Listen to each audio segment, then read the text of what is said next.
Good afternoon and welcome to Silverstone for the 24th running of the Water Haze Trophy. It's Saturday, it's heat day here at Silverstone with the 4 heats coming up over the next hour or so, with 8 lap races to decide the grids for the semi-finals and to decide who will be running on Sunday morning in the progression and last chance races. So lots of action expected over the next hour or two on the Silverstone National Circuit here for the 4 heats, with coming up to something like 90 Formula Ford 1600s competing on the Silverstone National Circuit. And this is the circuit they are racing on through Cops Corner that will begin the lap into the left-right Maggots and Beckett's section where so much action will happen, and then the slipstreaming down the Wellington Straight into the left-hander at Brooklands into Lovefield. So many crucial moments have happened there over the years through Woodcote, and will we see a Silverstone type finish across the checkered flag over the course of the weekend? I'm sure we will do on this 6-turn layout of the Silverstone National Circuit that has been used for the Water Haze Trophy since 2002. And looking forward to Heat 1, which is coming up very shortly. It's going to be very competitive, and Matt Suckling is down in the assembly area, and we will catch up with a few of the drivers ahead of this first race of the weekend in just a moment. Thanks, Josh. Yep, down here in Parc Fermé, ready to go with the drivers for heat number 1 of the Water Haze Trophy, which is going to be an action-packed weekend, as we always know here at Silverstone. One man who is not really where he should be is Joey Foster. We're going to have a quick chat with Joey. Joey, welcome back to the Water Haze Trophy. This is quite a way down from where we are normally used to seeing you. What kind of happened in qualifying first off? Yeah, this is definitely not plan A. The front looks a long way away from here, but yeah, it's all down to a carb issue. We had one on Thursday in testing. It took us a while to find out what the issue was. We ran yesterday with a different carburetor. Thought we'd fix the old one and opted to put it back on for qualifying. And unfortunately, we haven't fixed it. So hence why we're at the back here. But otherwise, confident with the car setup. Think we can move forward. It just does look a long way away to the front here. This is a bit of a theme though lately, isn't it? Because what was a couple of weeks ago, you were at the Formula Ford Festival at Brands Hatch. You came from the back in the final right up to the front. It didn't end the way you wanted it to, but you can carve your way through. You're no kind of stranger to that. Yeah, we're really confident with our setup at the moment. So wet and dry. I think the wet planes our hands quite well at Brands Hatch. It gives you a bit more opportunity on a track that was very tight and twisty.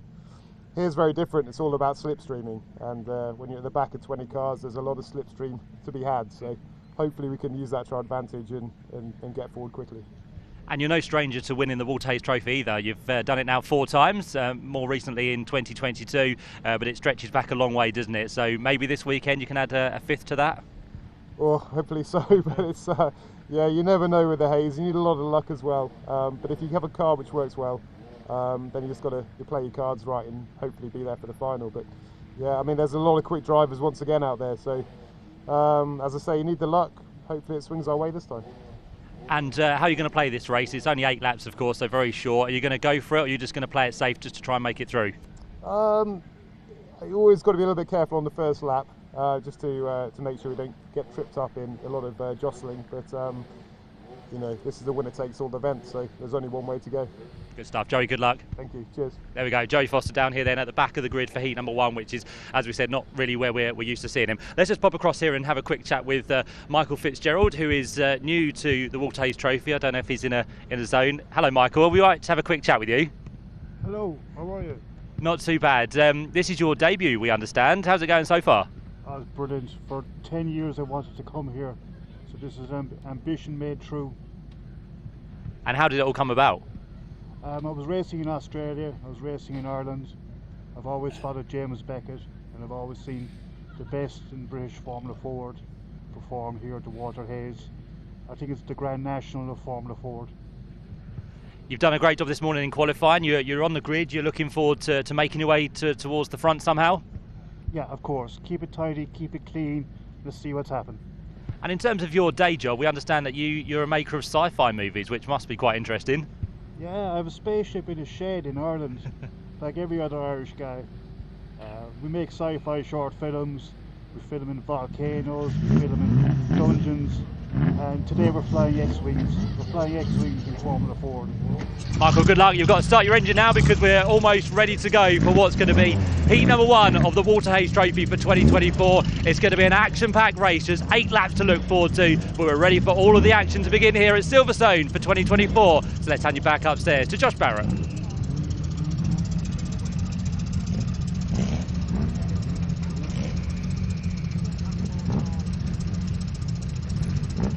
So we're ready for Heat 1 of the Waterhays Trophy here at Silverstone. As Matt says, it's 8 laps over the course of this first heat and for all the Formula Ford races today.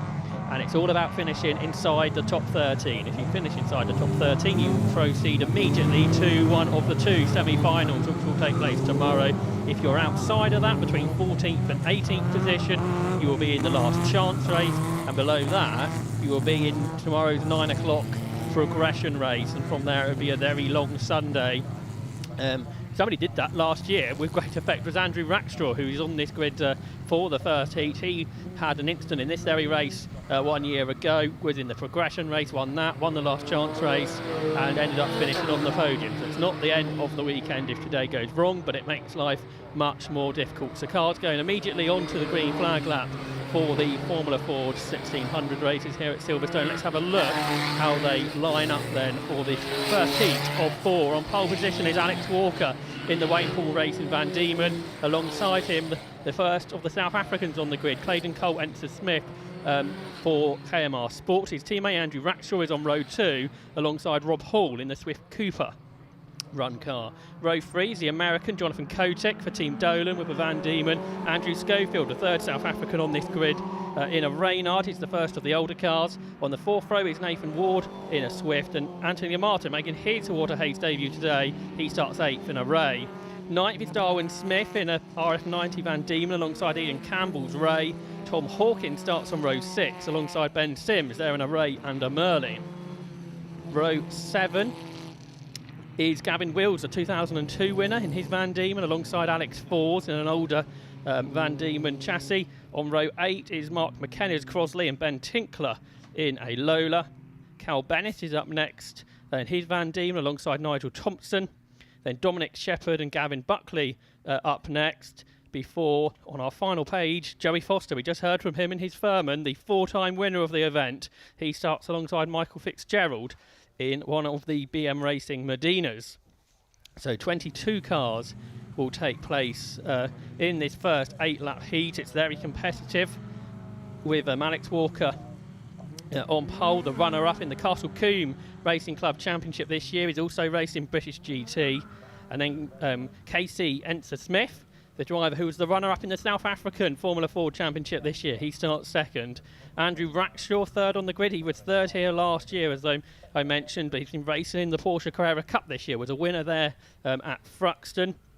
Alongside him, Rob Hall, the 2011 Castle Combe champion, who had a best result here at the Hayes of 5th, but back in 2016. The American Jonathan Kotek on row 3. He finished 6th back in 2017. So they're the top 5 who will be contesting the win. Perhaps a couple of cars with problems, it seems already, particularly Andrew Schofield, another of the South Africans in his Reynard, the best of the older cars that will be competing a bit later on as well in the pre-finals for the Cole Hamer Trophy and the Janet Cesar Trophy for pre-1981 and pre-1998 cars. But Andrew Schofield, the best of those in a 1989 Reynard on this grid, with dramas, so marshals will be seeing to him, which could, though he's all okay now, so he's waved the marshals away. So can we get this race started, or will we need another green flag lap? We shall see. But yeah, as I was saying, the top 5 really are the favourites here. Plus, where can Joey Foster get from 21st on the grid? If you are inside those top 13 that proceed to the semi-final, where you finish is the row you will start on for your heat. So each position important. The green flag has been waved at the back. That means we're about to get racing underway, I think, with the red lights, which will go out very shortly here at Silverstone for Heat 1 of the 2024 Water Haze Trophy. It's a great start from Alex Walker from pole then in the Van Diemen. Slotting in behind him is Andrew Rackstraw for Enzo Smith in his first race here at Silverstone. He's dropped back a little bit. Joey Foster's already passed about 6 cars by Cox. Rob Hall is there in third. Enzo Smith has recovered to 4th. Nathan Ward has made a good start. He's the best of the heritage cars in 5th. With lots of jostling for position in the pack. Jonathan Kotick hasn't made a good start on the outside line there in the Team Dolan car, but it is Walker then that leads as they come out of Beckett's for the first time. There's Joey Foster in 3. Matt, you just spoke to him and he's gaining position straight away. Certainly is, yeah. It's good to see that he's going to go for it. It's one of those events that he would love to win once again, and we're going to have a challenge almost for the lead there as Alex Walker had to go defensive on the run down towards Brooklands for the first time, but action aplenty on this first lap already as Andrew Rackstraw tries to claw his way through here. Used to racing Porsche Carrera Cup this year, but nice to see the South African back with the top 2 at the minute, just working quite nice together to pull away from the rest of them. But it's going to be Alex Walker that comes through to lead the first lap with Andrew Rackstraw right on his tail. It's Rackstraw's teammate back into 3rd. Enzo Smith is back ahead of Rob Hall as they come up across the line. Anthony Amato's made a good start from 8. He's up to 5th in the Ammonite car. There's Nathan Ward. There's yellows though at Cox Corner, I think. So has somebody had an off there on the opening lap of the race? Yes, there's a car that's pulled off, perhaps a mechanical to the left-hand side of the circuit, so not too much of a worry for the leaders. 82 Walker then stays ahead of 40 Rackstraw, but Enzo Smith in his first race at Silverstone is coming back towards them in the second of the Spectrums. Yeah, I think it's Cal Bennett who's pulled off there on the exit of Cops Corner. Races with the Historic Sports Car Championship, does he, as we've got the battle for the lead once again as Rackstraw tries to attack down the Wellington straight. He's going to go for the outside this time on Alex Walker, and Casey Enzo Smith is coming into the mix as well, but Rackstraw, can he hold on round the outside? No, not quite. He's got to be careful not to lose a position to his teammate as well as Casey gets really close now. So again, just like previous racing so far today, the top 2 might be breaking away, but all of a sudden you start squabbling and that brings everyone else back into it. So we've got 3 for the lead, and I think Casey Enzo Smith might be the man to make a move on this occasion. Down towards Cops Corner, we'll wait and see if the yellow flags are still there, but he's going to try and move his way past Andrew Rackstraw, which doesn't quite come, so he sits there in 3rd, and Rob Hall is still there in 4th place. Shows you how important each position is here. Obviously you want to proceed to the semi-final, but each position giving you a better grid position. Absolutely will to will now, the 2 KMR teammates, the 2 South Africans with the Invest Chem liveried cars, absolutely will to will all the way through Beckett's corner. But Casey Enzo Smith is making a great impression on his first ever race here in the UK as they head down the Wellington straight. He couldn't quite pass Andrew Rackstraw, driver who's won most times when he's been out in the United Formula 4 Championship this year. Looks to the inside of Alex Walker into Brooklands. I'm not sure if he actually meant to have a look, Matt, or if he was defending, but he gave it a go. He couldn't go through though. Alex Walker still leads. Yeah, he carried the speed there and he just wanted to use it in some way, didn't he? But yep, stays in 2nd for now. Does that car as he works his way now on towards the main straight once again. So Rackstraw still challenging in what's going to be 2nd place. 3rd place, Casey Enzo Smith is going to try and get another tow as they fan out across the line. You've got to watch out for Rob Hall as well to see what he can do. He's just a watching brief at the minute as we're going to have the change for the lead. So Rackstraw goes through. Casey Enzo Smith almost went at the same time there, but thought better of that one through Cops Corner, and it's now going to be Alex Walker down into 2nd place. But does he retaliate as we hit the 4th lap at the end of this one? So not quite a half race distance, but all of a sudden, now that Andrew Rackstraw has got free, just pulling a few car lengths over the rest of the field. But as we know here at Silverstone, the slipstream is quite important down this back straight. He's weaving around a lot here, isn't he, Rackstraw? Here comes Walker, who looks to the inside, dives to the outside, but then locks up, changing that line through the braking phase. Didn't help Alex Walker out, and that's given Enzo Smith the inside line, but then that becomes the outside line for Laffield. Can he work his way around the outside here? Alex Walker hangs on to the tighter line, absolutely wheel to wheel they are. Out wide up the curbs is Enzo Smith, but he's still coming all the way around the outside through Woodcote Corner. They are still side by side as they have been for about half a lap now. It's Andrew Rackstraw who leads at the line for the first time after making that move at Cox, but for 2nd, well, they're still side by side. They turn into the corner on the outside. Casey Enzo Smith makes it through, so he's up into 2nd. It's a 1-2 for the South Africans in the KMR Sport cars. Yeah, not a bad debut, is it, for the man there in 2nd position. He would like to get a win in this first heat of the weekend, and it probably isn't too far past him at the minute. So watch out for Casey now in that number 68 machine as he gets even further onto the back of Andrew Rackstraw. Fastest lap for Joey Foster. He's half a second quicker than the leaders and is up to 8th. Almost forgot about him, really, didn't we, with so much going on at the head of the field. But yeah, Joey Foster making great progress. He'll be in the background somewhere in his green machine, which started at the back of the grid. And I think he might be about to make another place as well, because he's got Koehler, who he's up against at the minute. No, it's not. It's Smith, isn't it? That's right, yeah, Darwin Smith. So Jonathan Koehler, the American, got past Darwin Smith early on the lap. He's a bit further down than he'd like to be, the former Team USA scholar. But Joey Foster, who hasn't gained any positions on this lap, up into 8th, but with the fastest lap of the race, a 1:01.896. Here come the leaders across the line. Enser Smith going for the lead around the outside into Cox Corner. He can't quite make it, so Andrew Rackshaw stays in front. Behind, Jonathan Koehler goes 5th. He goes past Anthony Amato in a collision. It's Joey Foster and Darwin Smith. So Darwin Smith has spun, one of the favourites perhaps for the Janet Cesar Trophy, but Joey Foster already in strife. Meanwhile, for the lead, it's still Rackshaw from Enser Smith, but Alex Walker fighting back now. Yeah, Alex Walker back into this one, so he's not letting the top 2 get away. I think Rob Hall has just dropped back now in 4th position, so he might just be content with where he is. We've got possible black and white flag there, I think, for one of the drivers. I wonder if they're telling everybody about track limits. Yeah. Perhaps they watched the previous race. Absolutely wheel to wheel, the two Spectrums into Brooklands. Enser Smith isn't playing the team game here. He wants to win the race. It's all every driver for themselves. Although I'm sure the South African crew would like one of their drivers to come out on top. Never had a South African won a Waterhays Trophy, and they've got a good chance this weekend, particularly by Heat 1 standards, with them being in 1st and 2nd positions. But Casey Enser Smith, is he going to challenge here into Cox Corner? Alex Walker's got a great view of this in the Van Diemen from 2001 with Wayne Paul Racing running that car, but out wide over the curb is Enser Smith. So that was quite a big snatch of oversteer he had, and that may allow Alex Walker, the British GT racer this year, to go for 2nd. He's on the inside line, and Walker slided his way. There was perhaps a small contact between the two of them as they run wide, but he's through up into 2nd. Yep, we're on lap 7 now, and just looking at the screen, Alex Walker has got an exclamation mark by his name, which always normally means there is a penalty coming his way. So this is not good news for Alex Walker if that's the case. 5-second penalty for Alex Walker. There we go. Might be for track limits, might be for something else, but he's going to be attacked surely here, because trying to get back down the inside line there is going to be the 68 machine of Casey Enser Smith. So all of a sudden, the battling for 2nd once again is just allowing Andrew Rackstraw to pull away, and 5 seconds for Alex would drop him to 7th place, I think. Yeah, so that's a costly mistake. How did Joey Foster's recovery go? Well, he's still 9th, isn't he? So it wasn't as costly as it could have been, but hard work for him tomorrow. For 2nd, well, Enser Smith may not know it, but he doesn't need to go for 2nd with that penalty that's going to be overlooking Alex Walker's race. He's wide again. He doesn't want to pick up more track limit penalties, otherwise he'll be in real strife.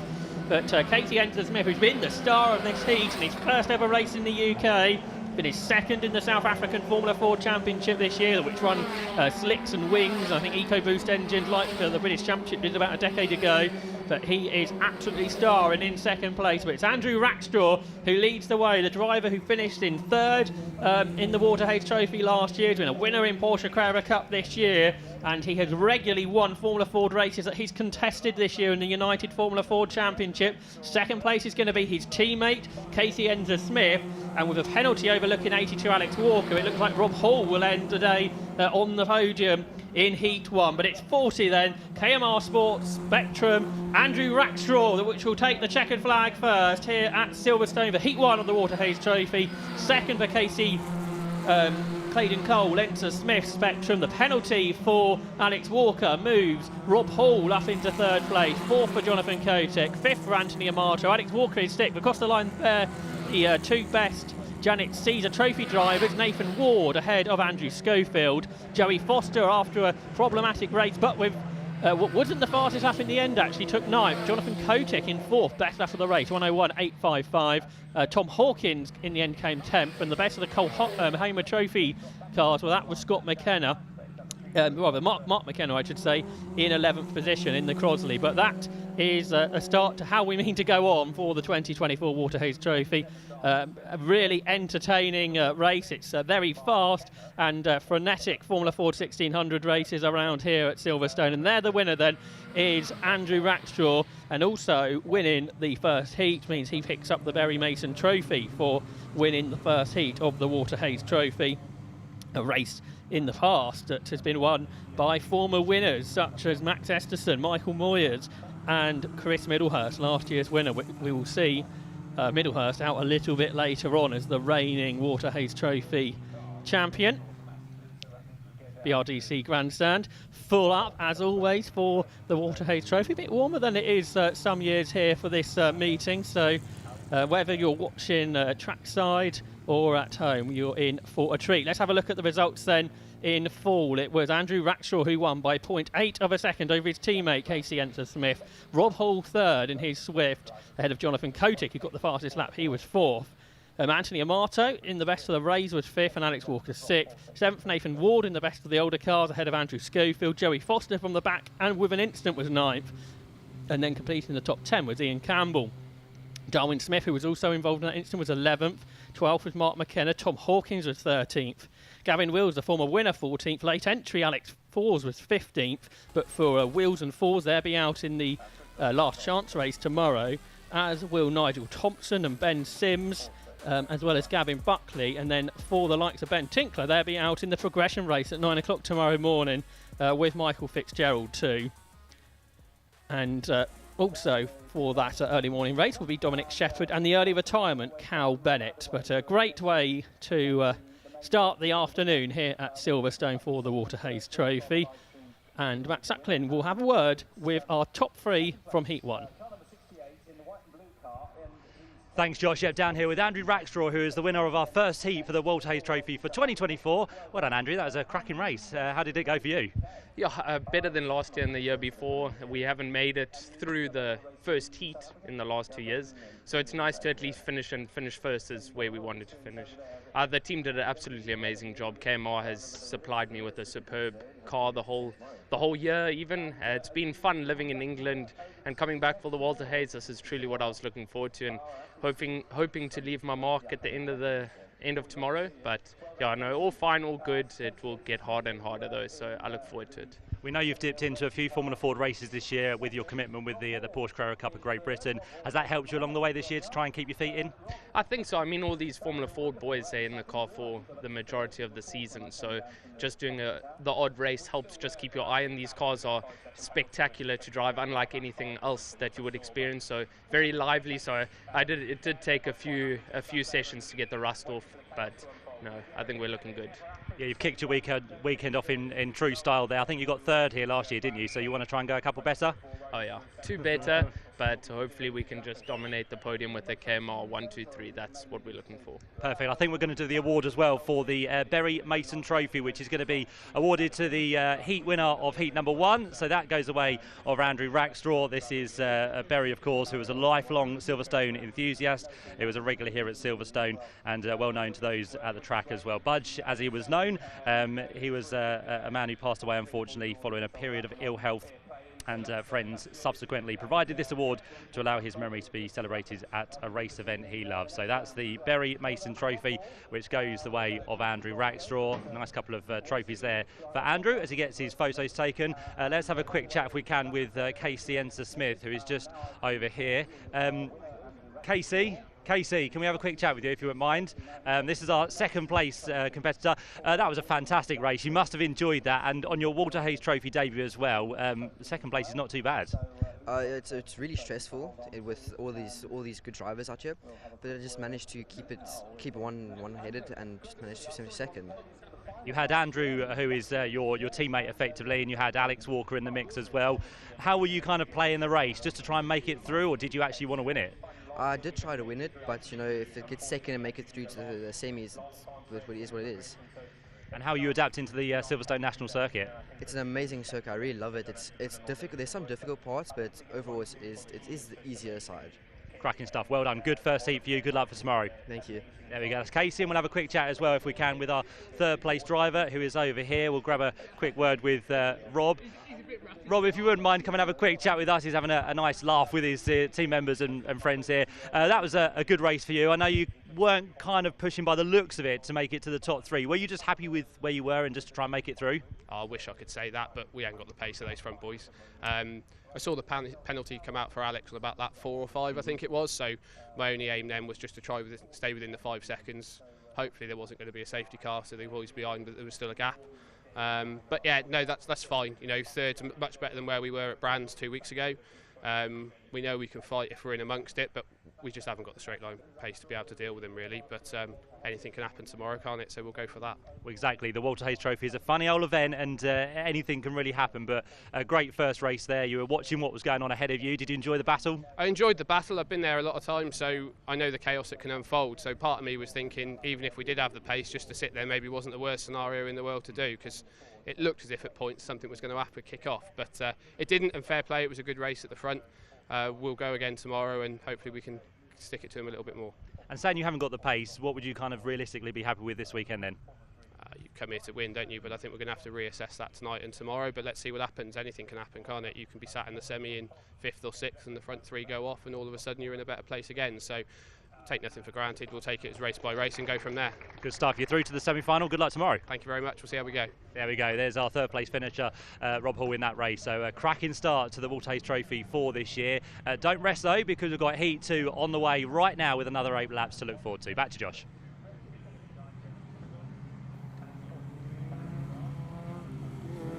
Cars onto the circuit here at Silverstone for Heat 2 of the 2024 Walter Hayes Trophy. Another 8-lap race in prospect, with the top 13 heading through to tomorrow's semi-final. Others will have to go through either the last chance or the progression race tomorrow morning.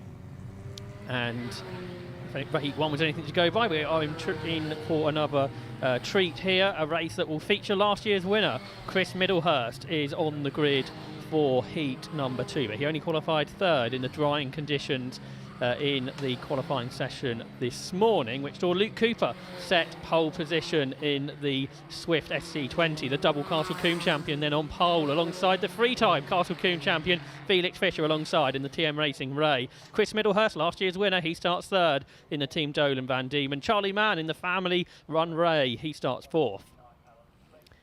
Row 3 sees Jason Pribble, the American, starting in 5th in his Ray, and Callum Grant, the first of the 90s cars, the 1991 Van Diemen, starts 6th, ahead of Drew Cameron's Medina and Alex Ames in the Van Diemen RF90. Row 5 sees Adam Higgins, another Castle Combe champion on this grid, alongside Richard Tarling, the former Fauna Farmer Aldi champion. On row 6 is Pascal Monbaron and Lewis Fox. Got Van Diemen, Reynard and a couple of Rays on that part of the grid. Onto the 7th row, you've got Nigel Dolan and his Van Diemen and Dave Parks in a Reynard. Jan Magnussen, the 4-time Le Mans class winner, makes his Walter Hayes Trophy debut in a Van Diemen RF78. He starts alongside Gaius Ginn in a slightly newer Van Diemen. Joseph Ahrens, last year's Cole Hartheimer winner, he starts 17th in a Royale alongside Sam Mitchell, former historic Formula 4 champion. Neil Hunt is up next in a Mondial, Damien Ditchfield in an Eldon, and then finally on the grid is Alan Slater, who is there in a Nike. So 21 cars going for Heat number 2. And they're already lining up on the grid with 3 former Castle Combe champions on this grid, and on the front row the last 5 champions I think at Castle Combe, Luke Cooper and Felix Fischer. Cooper the double champion, Felix Fischer this year's champion and the champion of the last 3 years at the Wiltshire circuit. But it's last year's Walter Hayes winner Chris Middlehurst who starts 3rd in his Van Diemen, so he'll be one to watch. The 2021 National Formula Ford champion Charlie Mann, who's had a great season, he finished 3rd in United Formula Ford. He starts 4th in his Ray. Jason Pribble would one better in the United Championship. He starts 5th. And then Callum Grant, the first of the cars that will be qualifying for the Janet Caesar Trophy with their pre-final coming up later. He's a double winner of that race in previous years in the family run Van Diemen RF91. So watch out for him. He'll be battling Alex Ames in a very similar car who finished 2nd in last year's event for the Janet Caesar Trophy. So cars in position. At the back there is Alan Slater, Luke Cooper's teammate.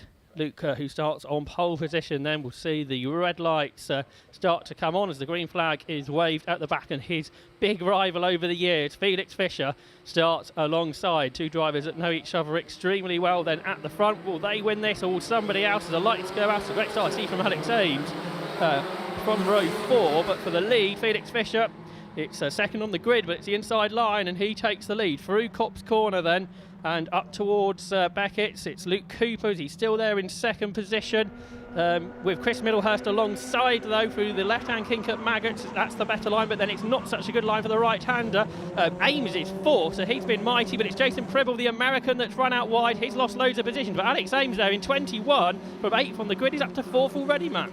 Certainly is, yeah, cracking start there. So Chris Middlehurst is the man making moves already as he tries to dart out from Felix Fisher on the run down the Wellington Straight for the first time, and Luke Cooper trying to go with him there as they just make sure they've got enough temperature into the tyres through the left-hander for the first time. But yeah, cracking start all around from Alex Ames in the number 21 machine, the camel livery on that machine. So one very easily to spot out here this weekend as the top 5 already trying to break away, but we'll see if that lasts over the next 8 laps. But for now, it's going to be Felix Fisher who comes through to lead the first lap. Chris Middlehurst is going to try and squeeze to the inside line. There's a bit of contact there as he made a right tyre contact with the wall, so that was very, very etchy between the two of them, and Chris Middlehurst had to back out and just loses a few lengths to the race leader. But that was a close call, wasn't it? Yeah, did he? Coyne hit the pit wall. That was pretty sketchy on the end of lap 1 of the heat.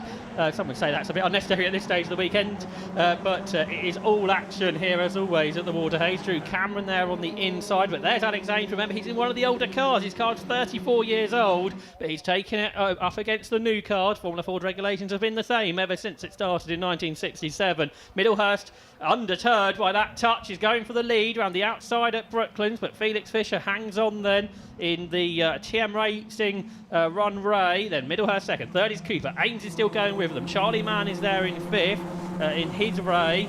And is there a bit of smoke there from perhaps one of the cars? Not sure, we'll check on that. But Middlehurst is going to come again for the lead. This time he's perhaps looking to the outside. The pit wall was rather uninvited 1 lap ago for Chris Middlehurst. So this time he goes to the outside for Copse Corner. And can last year's winner take the lead of the heat? Not yet, Matt. No, they're definitely fighting hard for it, aren't they? They all want a heat win to start the weekend at Silverstone, but Chris Middlehurst now might find himself under attack from Luke Cooper, who has still got their right with him. Alex Ames, as they work their way down in towards Maggots and Beckett's, and keep an eye as well on Charlie Mann as a change for the lead, because Chris Middlehurst now does go through. So Felix Fisher held it for a couple of laps. He might still hold it actually on the exit of the corner down the Wellington Straight. He'll have the inside then in towards Brooklands, and yeah, Felix Fisher has got himself back ahead there. So the man who started on the front row of the grid is having to work hard for this one as they fan out 3 wide down towards Brooklands for what's going to be the 3rd time of asking. And Chris Middlehurst, if he's not careful, might lose the place there to Luke Cooper as well as they run slightly wide in towards the right-hander of Luffield, and everything stays the same apart from that move that we had briefly from Chris Middlehurst. Yeah, so it's the same order, remarkably, despite them being about 4 abreast as they approach Brooklands. Middlehurst is coming again. He looks very quick to start this race off. So around the outside, he has a look. He was just 55 thousandths of a second away at the line. That could be important come the end of lap 8. We've got 5 to go before we get to that point. Joining the leading group is Adam Higgins, a double Castle Combe Chase champion. Jason Pribble up to 7th, the American who had that off at Beckett's on lap 1. He's up to 7th with the fastest lap. So we'll watch out to see if he can catch this leading group, which Felix Fisher is at the head of. Felix's best result here at the Hayes was 9th back in 2020. He leads from last year's winner, Chris Middlehurst. Luke Cooper there in 3rd. He finished 6th in 2018. Any one of the 3 of them could lead. They're almost all leading as they head down towards Brooklyn. But Felix Fisher still in front. Middlehurst looks to the outside. They stay in the same order for now with Charlie Mann, Alex Ames, then Adam Higgins and Jason Pribble not far behind. Yeah, it looks like Chris Middlehurst has got the speed in that car. Some good straight line speed and also some good acceleration from the corners as well. So again, Middlehurst for about the 3rd or 4th time out of this corner is going to try and make a move on Felix Fisher. He gets the cut back this time, but again the wall is looming for Chris, so he backs out that one, goes back to the outside on the run down towards Copse Corner. He doesn't want to try too hard here because it could lose the places to the guys behind, because Luke Cooper is watching brief. Charlie Mann, who was the winner of the final United Formula Ford race back at Snetterton last month, and Middlehurst again goes to the outside line, but Felix Fisher is having none of this. He brakes as late as he possibly can. He keeps the inside line, he keeps his lead, and once again Chris Middlehurst does not get the job done. So he goes back to the inside line out the corner, but unfortunately for Chris, that'll be the outside for the next one. It's not easy just to win a heat at the Waterhays Trophy, is it? It's a great racing up front in towards Brooklands they come again. Defending is Felix Fisher on lap 5 of 8 into Luffield. Middlehurst is starting to run out of ideas here, you think. It always looks like he's going to get through, but never does. There's Adam Higgins going well in 6th position. He had a good run last year here at the Waterhays Trophy when he finished 7th as his best result. But it's all about the victory in the heat. But now there's some touching perhaps on the back of Fisher's car. You can see Fisher's car moving around in the straight line. But Middlehurst, his nose cone looks okay at this moment. You wonder if it will at the end of the race though, because it's absolutely frantic. And here comes Luke Cooper. It's pretty much free abreast into Beckett. Cooper goes for second. He's going for the lead on the outside of his arch rival Felix Fisher as they turn absolutely wheel to wheel out of Beckett's corner. Has Luke Cooper gone round the outside of 2 cars through Beckett? Well, the move isn't done yet. Chris Middlehurst would quite like to get past both of them. Well, there's Jan Magnus, I'm afraid, with a trouble in the replica of his festival-winning car, although it's an older machine. But Luke Cooper has done it. He takes the lead into Brooklands for second. Chris Middlehurst also passes Felix Fisher, so he's finally got past Fisher, but he's still second, Matt. Yeah, that's all he needed, wasn't it? Luke Cooper to break that duct and get through. But as you said, still second for Chris at the minute. But the 2 Castle Combe regulars first and third as it stands.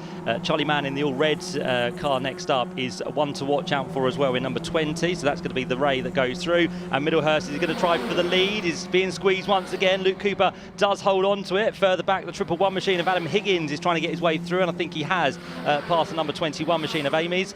So that's now going to be a change further down, but there's still lots of squabbling going on. We've still got just under 2 laps to go. Anything could happen here, and Felix Fisher almost lost the place to Charlie Mann, who tries for the outside in towards Beckett's, but he then might lose the place to Adam Higgins, who gets the cutback through Beckett's. Let's see on the exit of the corner if he's got through. No, not quite. So Mann does hold on to it, but out front, Luke Cooper here might just be starting to pull away. He is, and they're fighting behind as Felix Fisher's trying to get back ahead of Chris Middlehurst in the Team Dolan car.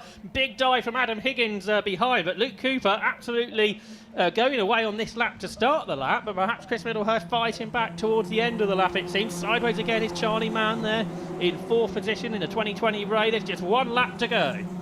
There is indeed. So here we go. How is this one going to end? It's been a frantic first heat. This is the second one, which has been just as frantic. But for now, Luke Cooper holds the lead as he crosses the line, just under 0.3 of a second between him and last year's winner, Chris Middlehurst. But you can guarantee that Chris is going to try and do something on this last lap. But where will it come?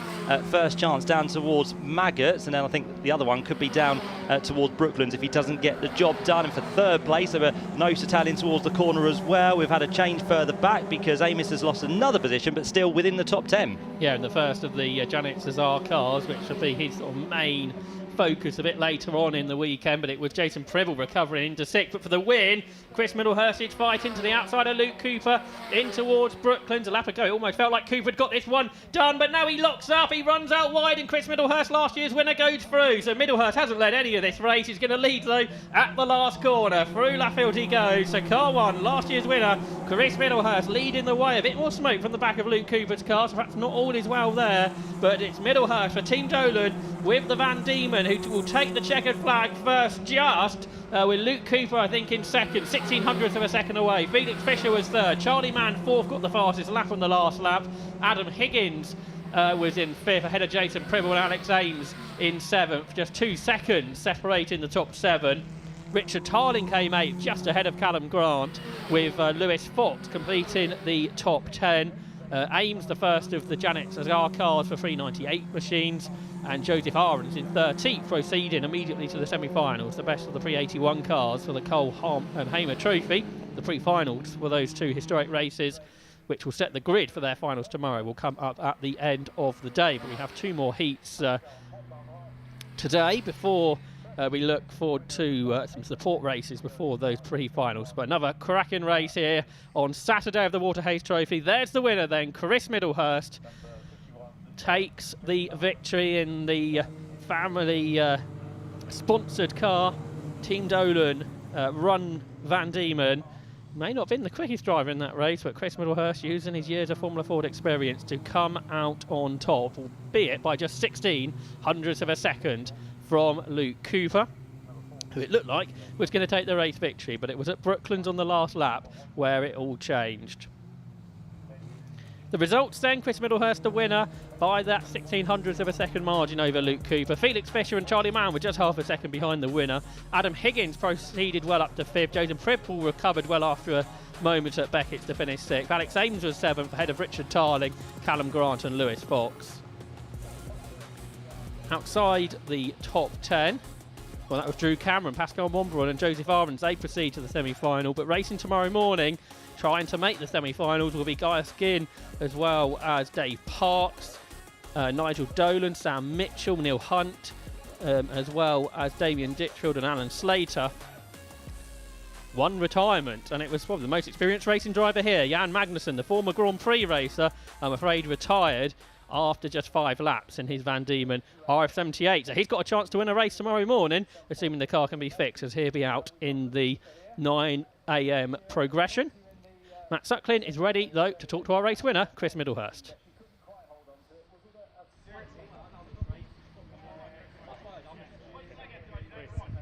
So we're down here yet with Chris. Come and join us over here if you wouldn't mind. We're live on the stream, so come and join us in front of our Water Haze Trophy background. There you go. You pick up the victory there. It was a close fought race. How did you see it?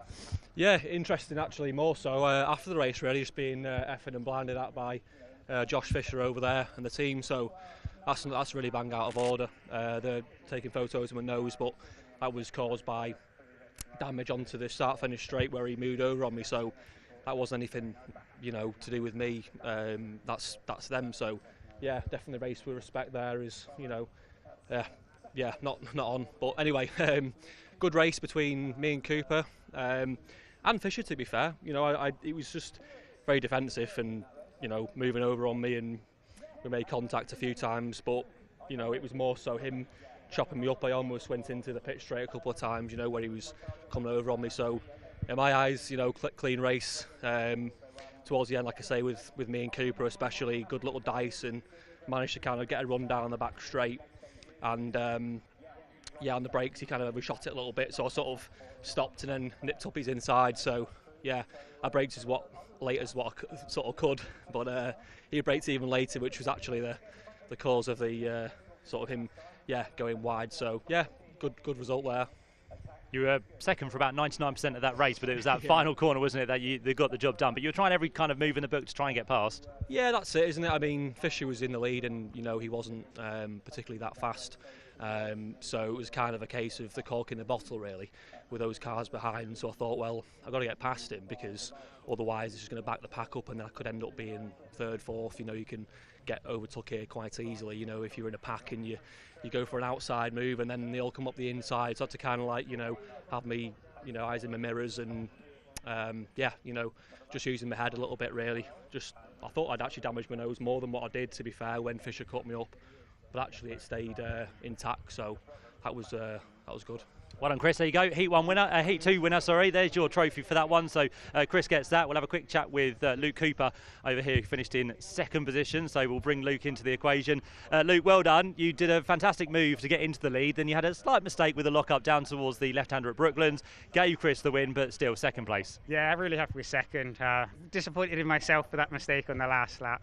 I just braked that a little bit too hard, locked up and ran out that wide, which was enough to give Chris the position. But yeah, really good pace in the car, really strong performance during the race. And yeah, a little bit disappointing to be second, but still in the mix. But you're coming off the back of a good result at the Formula Ford Festival with a podium, so you never know, here this weekend it could be your weekend. Yeah, the most important thing is to keep yourself in the mix. I'm doing that by being on the second row of the grid for the semi-final, so yeah, hopefully another good result tomorrow will put me in a good position for the final. You happy with the pace, how the car's going though? Yeah, the car feels absolutely mega, so really good pace in the car. Just got to try and make sure I don't make those mistakes and be able to hold on. Get them out of the way early. Yeah. Well, I know. Congratulations on second. And just behind us is Felix Fisher, so we'll grab a quick word with Felix after that one. Felix, a good race there for you. You were leading for most of it and then just dropped down to third place towards the end. Yeah, I mean, it is a good race. I mean, to be honest, not a non-contact sport, and I'm being hit about 3 or 4 times a lap by Chris, who ended up winning it. So, it's yeah, I don't expect anything less, to be fair. But yeah, it's a non-contact sport, and it's like bumper cars at the fair. So it'd be interesting to see what the stewards say. Always produces great racing, though. It must have been a good fight to be involved in, apart from the contact. Always a good fight, and I'm up for clean, hard racing. Yeah, it's my 17th time of doing this, so I certainly know the drill. But yeah, it's still a good result for me. The heats don't normally go my way, so I'm well in the mix for the semi-finals. But yeah, we'll see what happens. Should be a good race. Felix, thank you very much indeed. So there you go, our top 3 from heat number 2 of the Walter Hayes Trophy, and we're just halfway there. We've got 2 more heats to look forward to. Heat 3 is on the way next.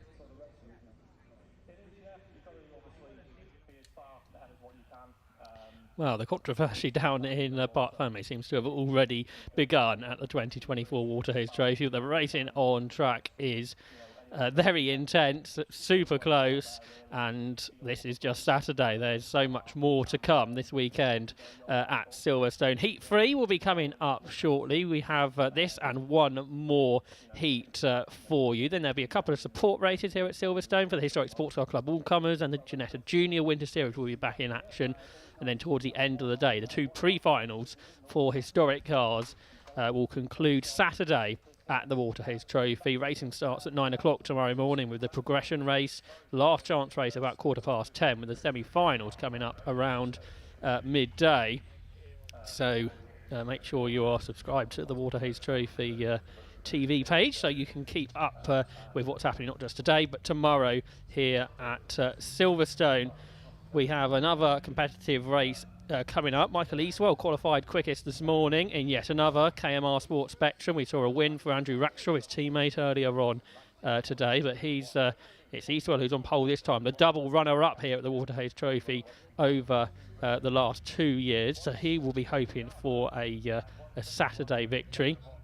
Maybe a few moments, I think, before we get the cars out on track. Matt Suckling has returned. He avoided too much carnage down there. I think there's just as much action going on in the winners' interviews as there was on the circuit. Yeah, sorry, I missed your cue then when you threw to me because I was just embroiled in what was going on there. But yeah, there's a few different opinions which, as you can imagine, when such a prestigious award is given out at the end of this weekend for the Walter Hayes Trophy, everyone's vying for every single position, and it could be, couldn't it, just that one place that you need in a heat to get you further up the grid for the semi-final, which then could have an impact on what happens in the final as well. So yeah, different opinions, but as a few said, I'm sure the stewards and the clerk of the course will have a look and decide if anything needs to happen. But yeah, as we said, halfway there in the heats. We've got the next one to look forward to now. Yeah, it's just Saturday and everything is happening.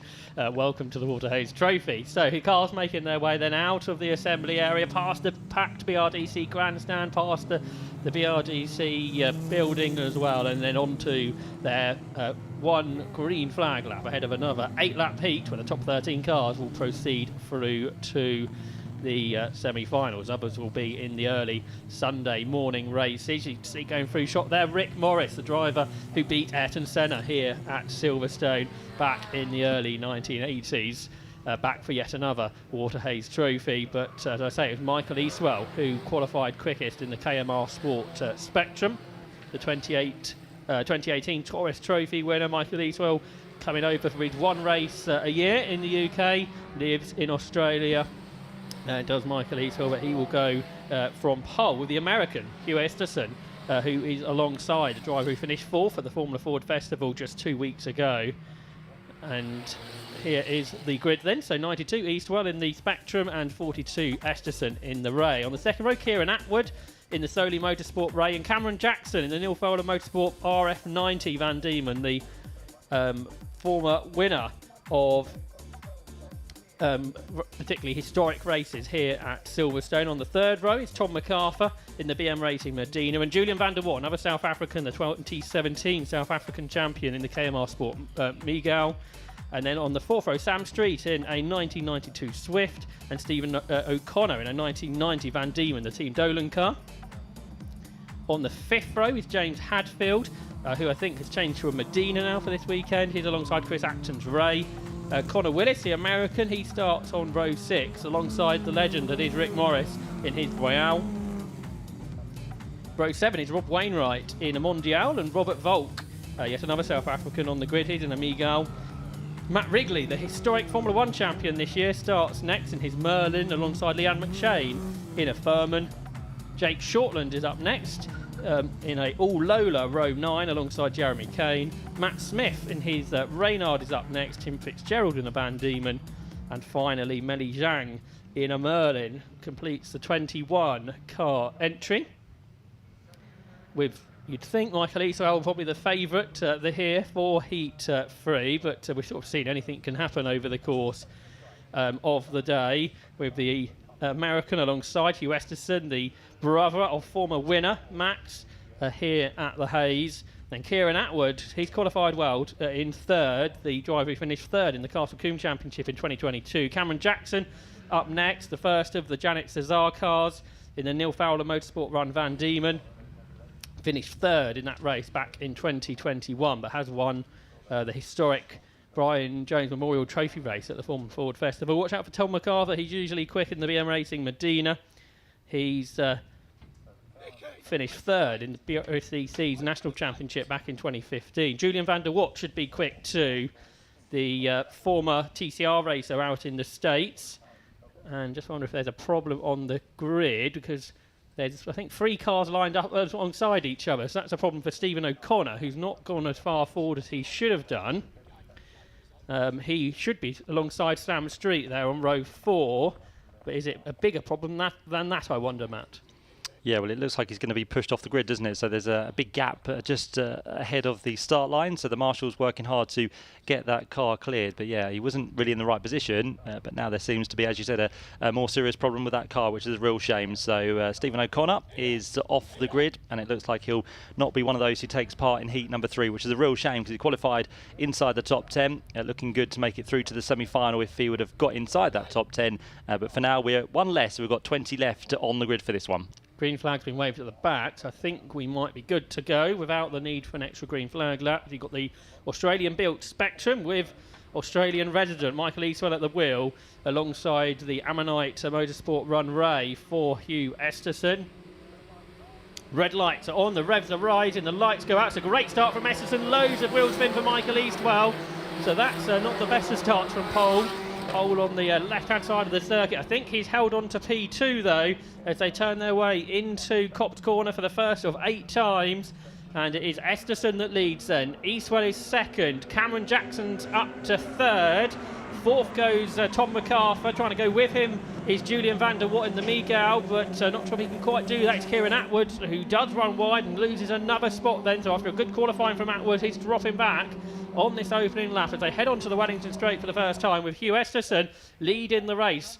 So many times his brother has led races here at Silverstone. Can he stay out in front, or is Michael Eastwell going to fight through, I wonder? Yeah, he's going to try, isn't he, to get himself back into the lead after that poor start, unfortunately, and someone's off 2-3 off. Hadfield was the first one at spun, James Hadfield. Rick Morris, I think, just recovering, and it's Chris Acton, I think, the other car, the Sony Motorsport Run Raid. They've all recovered, but they've got work to do. They certainly have. Just going to point out that Cam Jackson's had a good start and stays where he pretty much was. He's going to be attacked, though, across the line by the looks of it, and unfortunately for that number 29 machine, that could be him to retirement. Yeah, broken left corner on James Hadfield's car, the car that Michael Moyers raced so well here 1 year ago. So a shame there for James, but it's Esterson that leads. Eastwell is second. Looks like MacArthur might have gone third in the Medina ahead of Cameron Jackson, but for the lead, here comes Eastwell down the inside into Beckett. They're absolutely will to will. This is such a great camera shot, isn't it? Cars race side by side through this part of the circuit, and through goes Michael Eastwell then. We've already seen one win for KMR today. Can he make it too? Well, I'm sure Hugh Esterson, who finished 4th at the festival 2 weeks ago, would like to change that as he fights back behind Tom MacArthur, fighting with Julian van der Watt, both coming through from the 3rd row of the grid, but through Brooklyn's top 2 getting away, which is sort of the first time we've seen so little cars in the lead battle. Yeah, a bit of a break, isn't there, between 2 leaders and pretty much everybody else. They still fight their way through Luffield at the minute. I was just going to say that move, though, from Michael Eastwell was very clean, and both had respect for each other there as Hugh Esterson dropped back into 2nd place. But here comes the train for 3rd place as they cross the line. It's going to be led by the 117 machine of Tom MacArthur.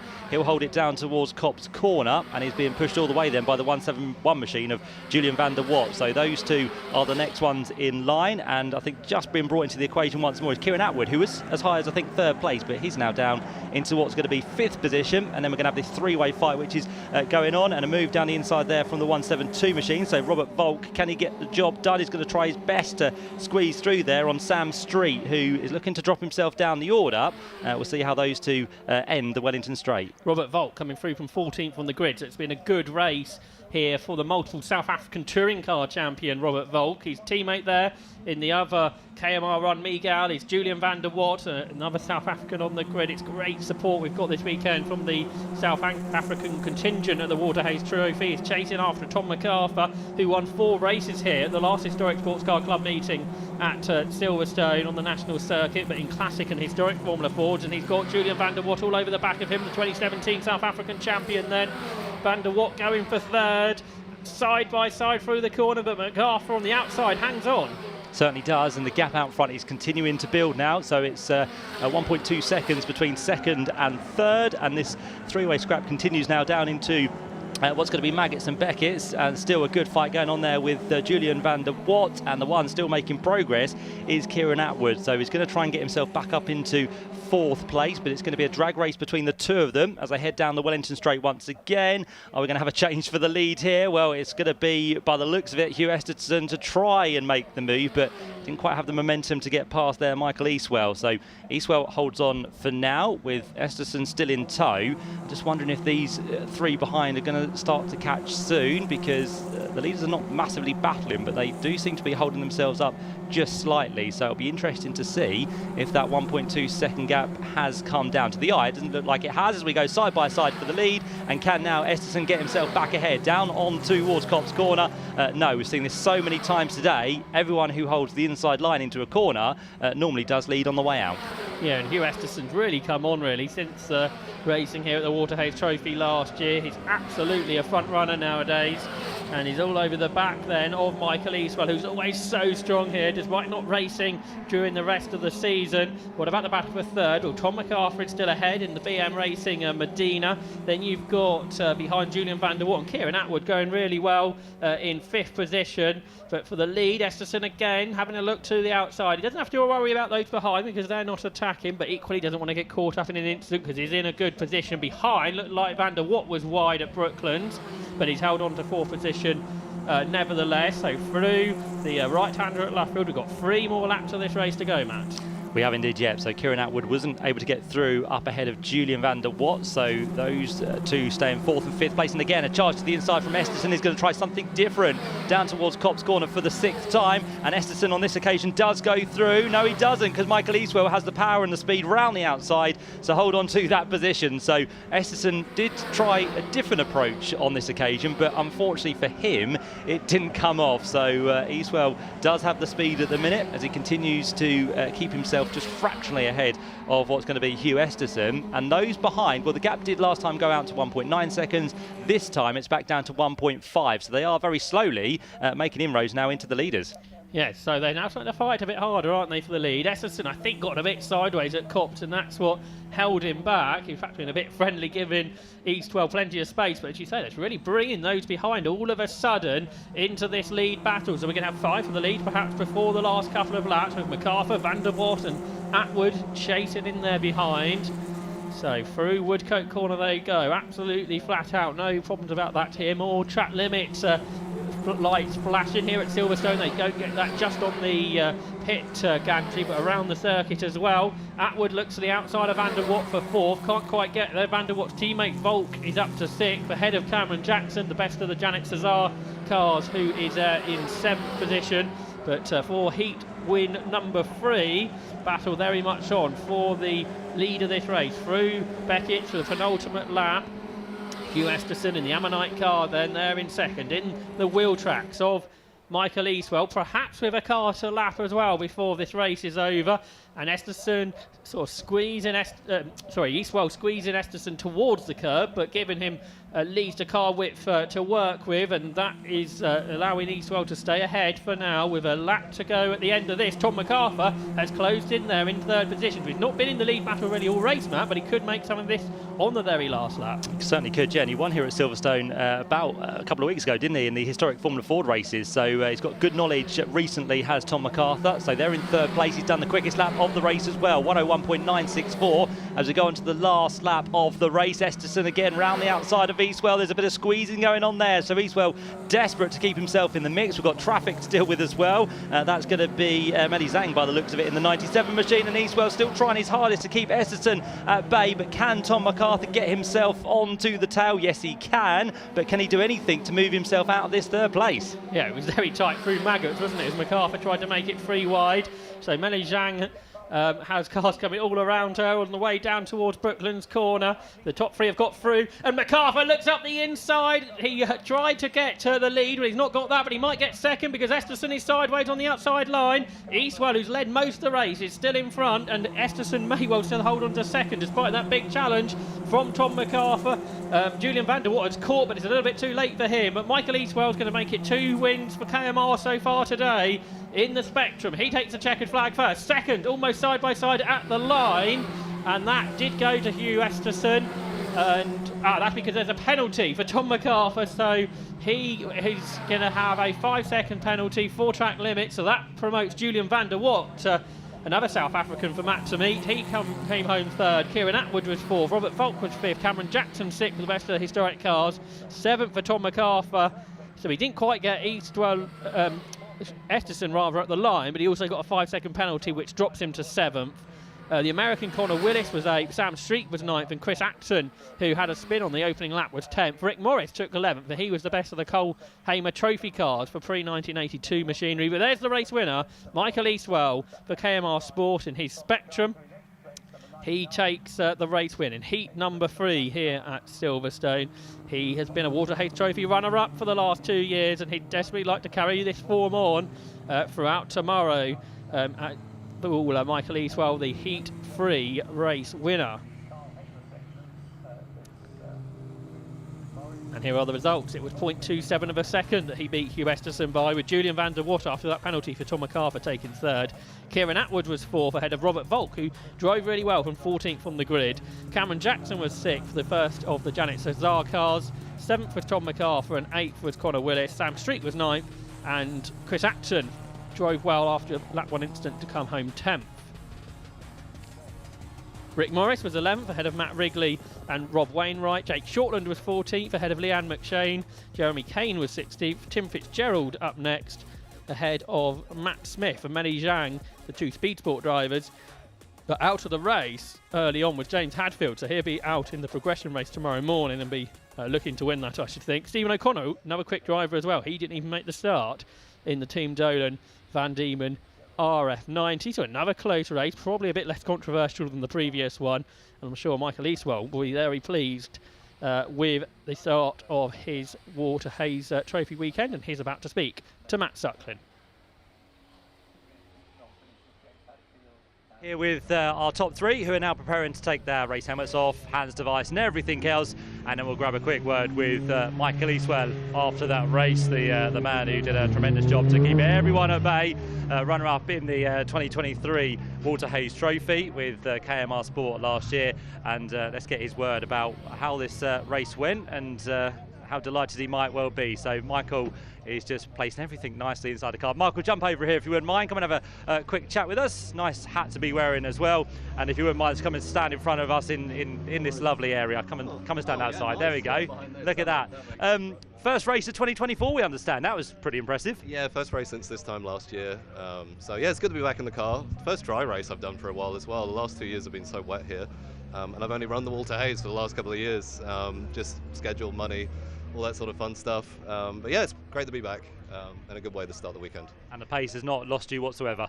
No, I mean, it was a tough, honestly, just punching in a hole for a few that was behind me there and had to defend pretty hard there. He was quick. But yeah, it was just, you're kind of a sitting duck at the front of it all there. So, but yeah, it was a good race for myself. And yeah, we're starting where we need to be tomorrow now. So it's great. And the moves, we have to say, were really clean. It was some really good, hard-fought racing between all of you. Yeah, no, some great racing there. It's actually, I mean, been away from the sport for quite a while properly, so I don't think I've raced Hugh at all. But yeah, it was nice and clean between the two of us, and yeah, it was great, the racing. So you're nicely through the heats into the semi-final. You'll have a good position for that one as well, and then you've just got to get your head down tomorrow. That's basically it. Yeah, I mean, who knows? I mean, I was sitting pretty in this position last year. You know, pole, win in the semi-final. So close at the end, but not quite there. So, you know, hopefully this year is our year, but you just never know. So, yeah, huge thanks to the Kevin Mills Racing team, my mechanic Alex, all family and friends that have come here to support. Really appreciate it. So. Good stuff. Well done, Michael. Heat 3 winner, there you go. You can have the trophy which goes with it as well. Nicely presented by our team down here at Silverstone. So Heat 3 goes out to that one. And Yeah, and we're going to do the Spirit of the Event Award, which is the second year. The trophy, which is supported by Val Adaway, has been presented this year to 4-time Walter Hayes Trophy team boss Don Hardman. So this is going to go to Don. Here he is. Well done, Don. A lovely trophy for you. So if you wouldn't mind taking this, Val's going to present the trophy to you, and this is the Spirit of the Event Award, which goes to you. It's the second year, as we said, that this one has been presented. So many congratulations, Don. Well done. You're a hard worker, I understand. Yes, I'm not a lot of sleep at the moment. Thank you. Great job. You very much deserve that. Congratulations to Don there. So well done to him. He'll present his trophy to the Heat 3 winner, and we'll go and have a quick chat over here with our second place driver, which was Hugh Esterson. Hugh, congratulations on second place there. We just said to Michael it was a really good race between the two of you, lots of respect, but you must be happy with the second place. Yeah, I like racing Michael. I think both of us don't do it all the time, so it's not our full-time jobs. I think we keep it respectful, only get to do it a couple times a year. So yeah, I think we could have challenged him a little bit more, but it's good. I was trying to keep it 2-car race till the very end, not get anybody else too involved, so happy with that result. You were trying every trick in the book. You tried the outside line because that was the only one pretty much available, but it didn't quite work, did it? It's a hard way to go around the outside. Yeah, you got to pretty much commit and know that the guy's going to give you room, which Michael did, so fair play to him. But yeah, I think we could try we have a couple more moves up the sleeve for tomorrow, but got to keep it clean in the heat. It's all about progressing through. You've definitely got the pace this weekend. It's looking good. You kind of hopeful for your places tomorrow? Yeah, I think so. I was just telling somebody else it's my first time in the dry here Wednesday, so went through cops in 4th gear for the first time, so learned it pretty quickly. But yeah, I think we were quick in the dry and the wet at the festival, so I think we're happy with our pace for tomorrow. Good result, Hugo. Well done indeed. So Hugh Esterson there with the result. And Julian, another South African. We're meeting quite a few of you here this weekend after Andrew earlier on, but you gained 3rd place in that race, so well done. How was the race? That race was quite challenging. We definitely lacking, I think, a little bit of pace on the top two, but you know, slipstream around Silverstone is so important. You can kind of make up for that deficit. You know, we haven't really developed these cars in the dry here. I think we haven't done a dry session for the past 1, maybe 2 Walter Hayes. So we're kind of a bit behind on development, but really happy with the race pace. I feel like we're going in a good direction. The race was tough, but had a good start, made up on position, and then we kind of just settled in, but it was difficult managing it because you've got to stay within the slipstream of the faster cars in front of you while not fighting too hard to keep your position. So it was quite a challenging race to manage, but once I saw Tom got the 5-second penalty, I thought, you know, if I can just stay within a couple of seconds of the cars in front and just not lose that slipstream, then we will be good. And V3, very happy with that, and hopefully we can just keep building on that all the coming races. Good stuff. Well done, Julian. Congratulations on 3rd place. Right then, cars back on track. We're ready for the final heat of the Walter Hayes Trophy, so back to Josh.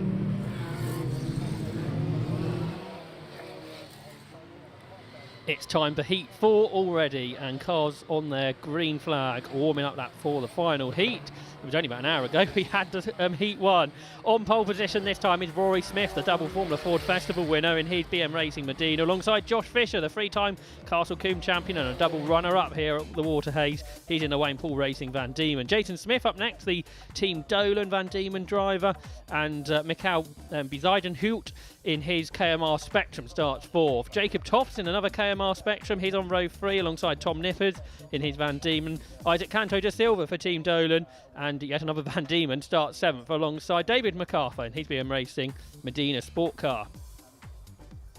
Row 5 is the first of the historic cars. Australian Will Liston in his Van Diemen RF88 alongside Ben Cox in the Oldfield Motorsport. Yes, another Van Diemen. There's a lot of those on this grid. Ben Maludi, the former Formula V champion, is up next alongside Ben Tilley in his RF89, racing for Wayne Paul for the first time today. Peter Lucas, the Australian for Suli Motorsport, in his Van Diemen is alongside a Reynard driven by Jaap Blijhaven. Andy Gosling's RF79 starts alongside Bob Hawkins in his Ray. The only Frenchman here is Adrian Lassac, and he starts 17th alongside James Colburn.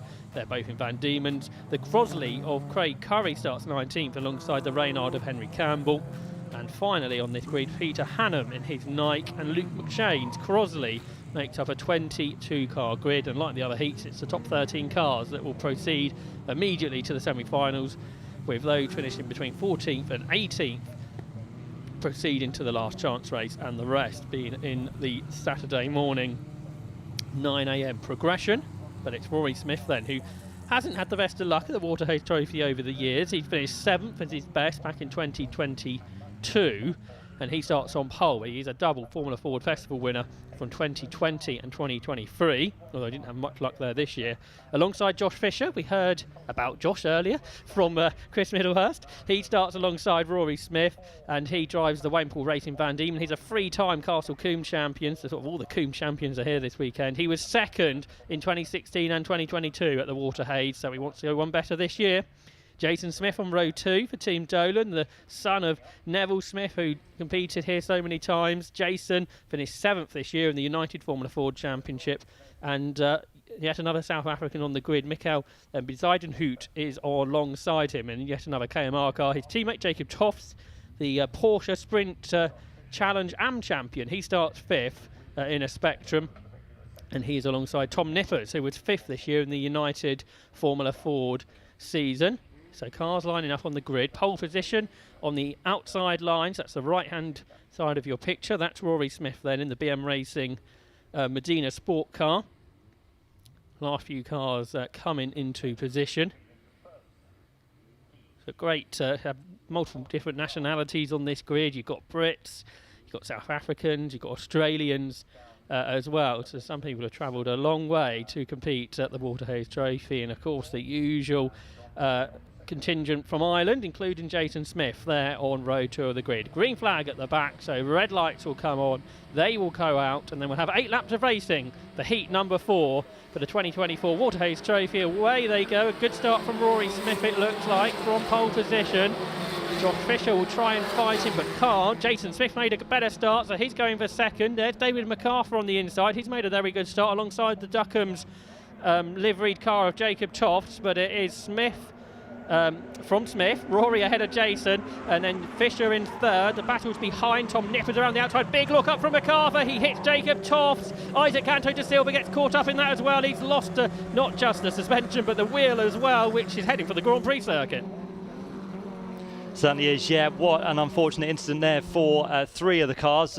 1 will not get back into the action, 2 will by the looks of it, and a big lock up there as well, down off the straight. Josh Fisher that was with the lock up, so he is down to 4th, isn't he? Yeah, the race isn't going to plan for Josh, is it? We saw his brother Felix in action earlier, but there's Canto de Silva's car. Yeah, the Marshalls, well, they're doing their best, aren't they, to move a car on 3 wheels. Great work by the Silverstone Marshals. We see that here every year, but the Brazilian Isaac Canto is out. The car that caused the incident, David MacArthur, he's gone off at Brooklands now, presumably with damage. Jacob Tofts was caught up in that as well. So the Saturday morning 9 a.m. progression is going to start to have quite a few quick drivers in it who are going to have a busy day tomorrow. There's yellow flags at Cox Corner though, and that's to cover some of the incidents around the circuit. The moment the rest of the track, I think, or parts of the track are green. No safety car being called for, but we have lost at least 3 cars in that opening lap, it seems. But it is Rory Smith leading the way from Jason Smith in 2nd. Josh Fisher there, who's fought back, has he to 3rd, not quite. It's still Michael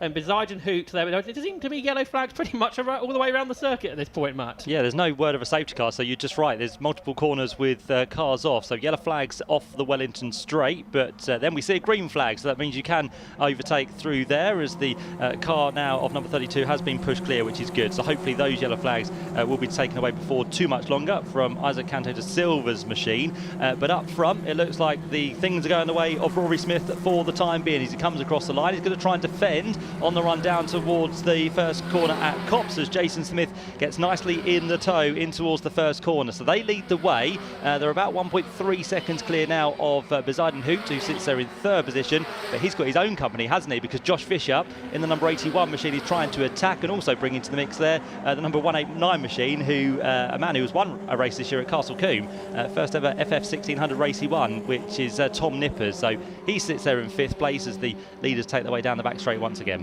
That's right. In yellow flag zones around parts of the track, green flag zones in others. So this race a little bit different to others because of the amount of caution around the venue. But great work by the marshals and the officials to make sure a safety car isn't necessary, because in these 8-lap races that means there would be very little racing. Bit sideways there for Rory Smith as he turned through Luffield Corner. Now he accelerates to the line. These two are well ahead, so it's a bit like the previous race. Do they fight, or do they are they content with where they are? Well, Rory Smith looks like he's defending on the way up towards Kopp. Jason Smith looking for a way pass behind Josh Fisher, all over the back of Poseidon Hoot, and Tom Nipper's involved in this battle as well as they turn their way through Kopp and head off towards Maggots, which I think probably for about the first time since the opening lap is under green flag conditions. Yeah, we've seen a couple of times though, haven't we? The top two get away, but the chasing pack have managed to catch them up. So you're right, Josh, if they do start fighting out front, it will be very quick for these three to catch up. So that's if they don't squabble as well, because if they do, they now start dropping back as well. But for now, it is still that of Rory Smith, who is trying to break that toe from Jason, but it doesn't seem to be working because those two are tied together as Tom Nippers has a little bit of a look, and there's contact as well for third place because we've got Fisher involved, who goes up onto two wheels, and Bezuidenhout was the man involved in that one as well. So not good. Two more contenders for what could be a semi-final and a final tomorrow will be possibly in that race tomorrow morning. I wonder what Josh Fisher is saying at the moment. Leaders across the line, are they side by side? Jason Smith looking to the outside, but no, Rory Smith stays ahead. But yeah, as you say, there's going to be a lot of people through the progression and last chance race tomorrow, particularly from this heat. So this has sort of been dramatic in different ways to the previous races. We're into the second half of Heat 4. Maybe they've been watching the other heats a little bit too much and getting a little bit anxious about their own races, and it's they've been caught up in their own instance, some of the drivers in this race. But we've got a great battle for the lead, 75 thousandths of a second between Rory Smith and Jason Smith at the line. So Jason Smith, who was battling for the lead at the Formula Ford Festival but got caught up in an instant there, would desperately like a good result out of this. Tom Nippers is in third. He avoided the other two from that previous lap, so he's in P3. Ben Cox is up to 4 from 10th on the grid, staying out of trouble. The Australian Will Liston, there he is in 13, the best of the historic cars in this race in the 88 Van Diemen for Soli Motorsport. Will, who's the son of the Australian Formula Ford founder for Listec cars. So it's great to have him here at Silverstone. It's going for 4th on the inside of Ben Cox. So showing the older cars can take it to the more modern machines in this formula. And then fighting back, seemingly without damage remarkably, is Michael Bezuidenhout, the South African, could yet find himself up a couple of spots. He's just past Will Liston into Maggots. Yeah, and if he carries on, he should still finish inside the top 5 here. So Fisher has also recovered, actually. He's down in 11th position. So Josh is back out there, but possibly with a bit of damage. But we'll see what his progress can be. But as it stands, he would make it through to the semi-final because he finds himself inside the top 13 as it currently runs. As now Ben Cox goes defensive because Bezuidenhout is right there, putting all the pressure he possibly can on, and then keep an eye on the number 13 machine of Will Liston, who sits currently down in 6th position. So Bezuidenhout has made his way through, but these are a long way off now, the leaders out front, who have gone through already onto lap number 7, but the lead is still separated by just 59 thousandths of a second as they turn their way through. Jason Smith does try and attack on the outside of Kopp's corner. He'll have the probably wrong line in towards Maggots and also in towards Beckett's, but he's going to get his car fully ahead, or is he? No, because Rory Smith fights back in towards the right-hander. It's going to be close between the two of them, and somehow Rory Smith still comes out in the lead of the race. But Jason Smith is giving it a good run. He's got 2 wheels on the grass. He squeezes his car, whether it's wanted or not, down the inside, and then he should have the correct line in towards Brooklands, and Jason Smith might be able to get the lead of the race away here, which he does. But can Rory Smith hold it around the outside? No. Jason Smith is slightly wide into the corner, but for now, Jason Smith has got himself ahead of Rory. These two were eliminated in a semi-final incident last year at the Waterhays Trophy, so they know what it's like for things to not go right. So they've just about given each other enough room perhaps on that lap, but Jason Smith hasn't got it done yet because with a lap to go, Rory Smith in the tow on the run up towards Kopp's corners. Again, one way, he jinks to the inside for Kopp. A fantastic move by Rory Smith there to grab the lead if he can hold on, because Jason Smith up the curbs is trying to fight back, and there's no quarter given now on these last 2 laps to try and win heat number 4 of the Waterhays Trophy. Jason Smith on the inside through Maggots, that's the outside for Beckett. So and Rory Smith on the inside, a bit sideways at times, is back ahead just about, but this is not over yet, because down the Wellington Straight, the Brooklands is an opportunity. I think over the last lap we've probably seen more overtaking for the lead than we have in all the 3 other heats. And here comes Jason Smith then, the Irishman, round the outside of Rory Smith. But Rory is hanging on through the left-handed element of the complex and into the right-hander at Luffield. Jason Smith's got a tighter line, but again he's got quite a lot of oversteer there. And I think Rory Smith then is going to win heat number 4, but he had to work really hard for it over the last 2 laps of the race. But for BM Racing and Medina, Rory Smith will take the checkered flag to win heat number 4 of the Waterhays Trophy for 2024. Jason Smith takes second, Tom Nippers in third, and for fourth, well, it's 3 cars across the circuit, and Michael Moyers, who gets it by 0.08 of a second from Ben Cox. Will Liston takes 6th as the best historic car. Ben Tilley, we haven't really spoken about, he had a good run. He came home in 7th ahead of Ben Maludi. Josh Fisher was 9th ahead of Peter Lucas, who completed the top 10. And in 11th position, the best of the pre-82 cars was Andy Gosling, who had a good run in his RF79. The first of the Janet Cesar cars, that was Will Liston in 6th overall. But another great race from Formula Ford 1600 for the Waterhays Trophy in 2024. There's Rory Smith, the race winner, so he will go from pole position in one of the 2 semi-finals tomorrow. Semi-finals coming up just before midday here at Silverstone tomorrow. But we have pre-finals still to come today, so do keep tuned in. We've got support racing coming up next, but pre-finals for historic cars later on. The results, though, of Heat 4 saw Rory Smith take the win by 0.3 of a second over Jason Smith in his Van Diemen. Tom Nippers was third, and then Michael Zeidenhout Spectrum was fourth, ahead of a whole fleet of Van Diemens run by Ben Cox, Will Liston, Ben Tilley, Ben Maludi, Josh Fisher and Peter Lucas. And then on the second page we see Andy Gosling. Jacob Toft, he had to recover from an early incident. James Colburn was next. Bob Hawkins was 14th, so he'll be at the front of the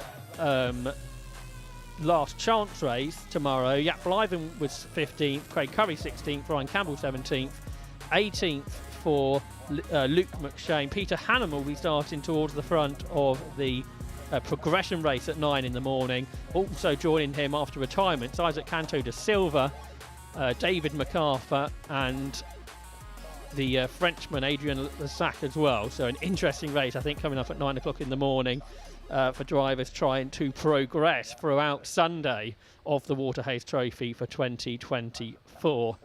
Plenty of action, though, here at Silverstone today from those 4 heats, giving us a real taster of what we're hoping to be a full dry weekend of racing at Silverstone for the Waterhays Trophy. It's just a small glimpse of what we're going to have tomorrow. The semi-finals will be full with 36 cars in each, so the top 72 drivers here at Silverstone will be racing in those 2 semi-finals. And we're about to hear, I think, from our race winner with Matt Suckling. Here's Rory Smith. Thanks very much, Josh. Yep, down here with Rory Smith, who is Heat 4 winner of the Waterhays Trophy. Rory, that was a cracking scrap between you and Jason. Must be nice to be involved in, and you're the man who came out on top. Yeah, I mean, just first of all, hats off. Like, I've not seen driving like that since I was racing against Niall in the festival last year, so credit to Jason. That was some awesome driving from him. Awesome amount of respect between the 2 of us. You know, there was never any dirty play going on at all, so it was great to see. So congrats to him as well. But yeah, couldn't be happier. I wanted to be top 3 after the heat, so to be at the front is even better. And it's been a great season for you in terms of Castle Combe racing. You've done 6 wins now this year.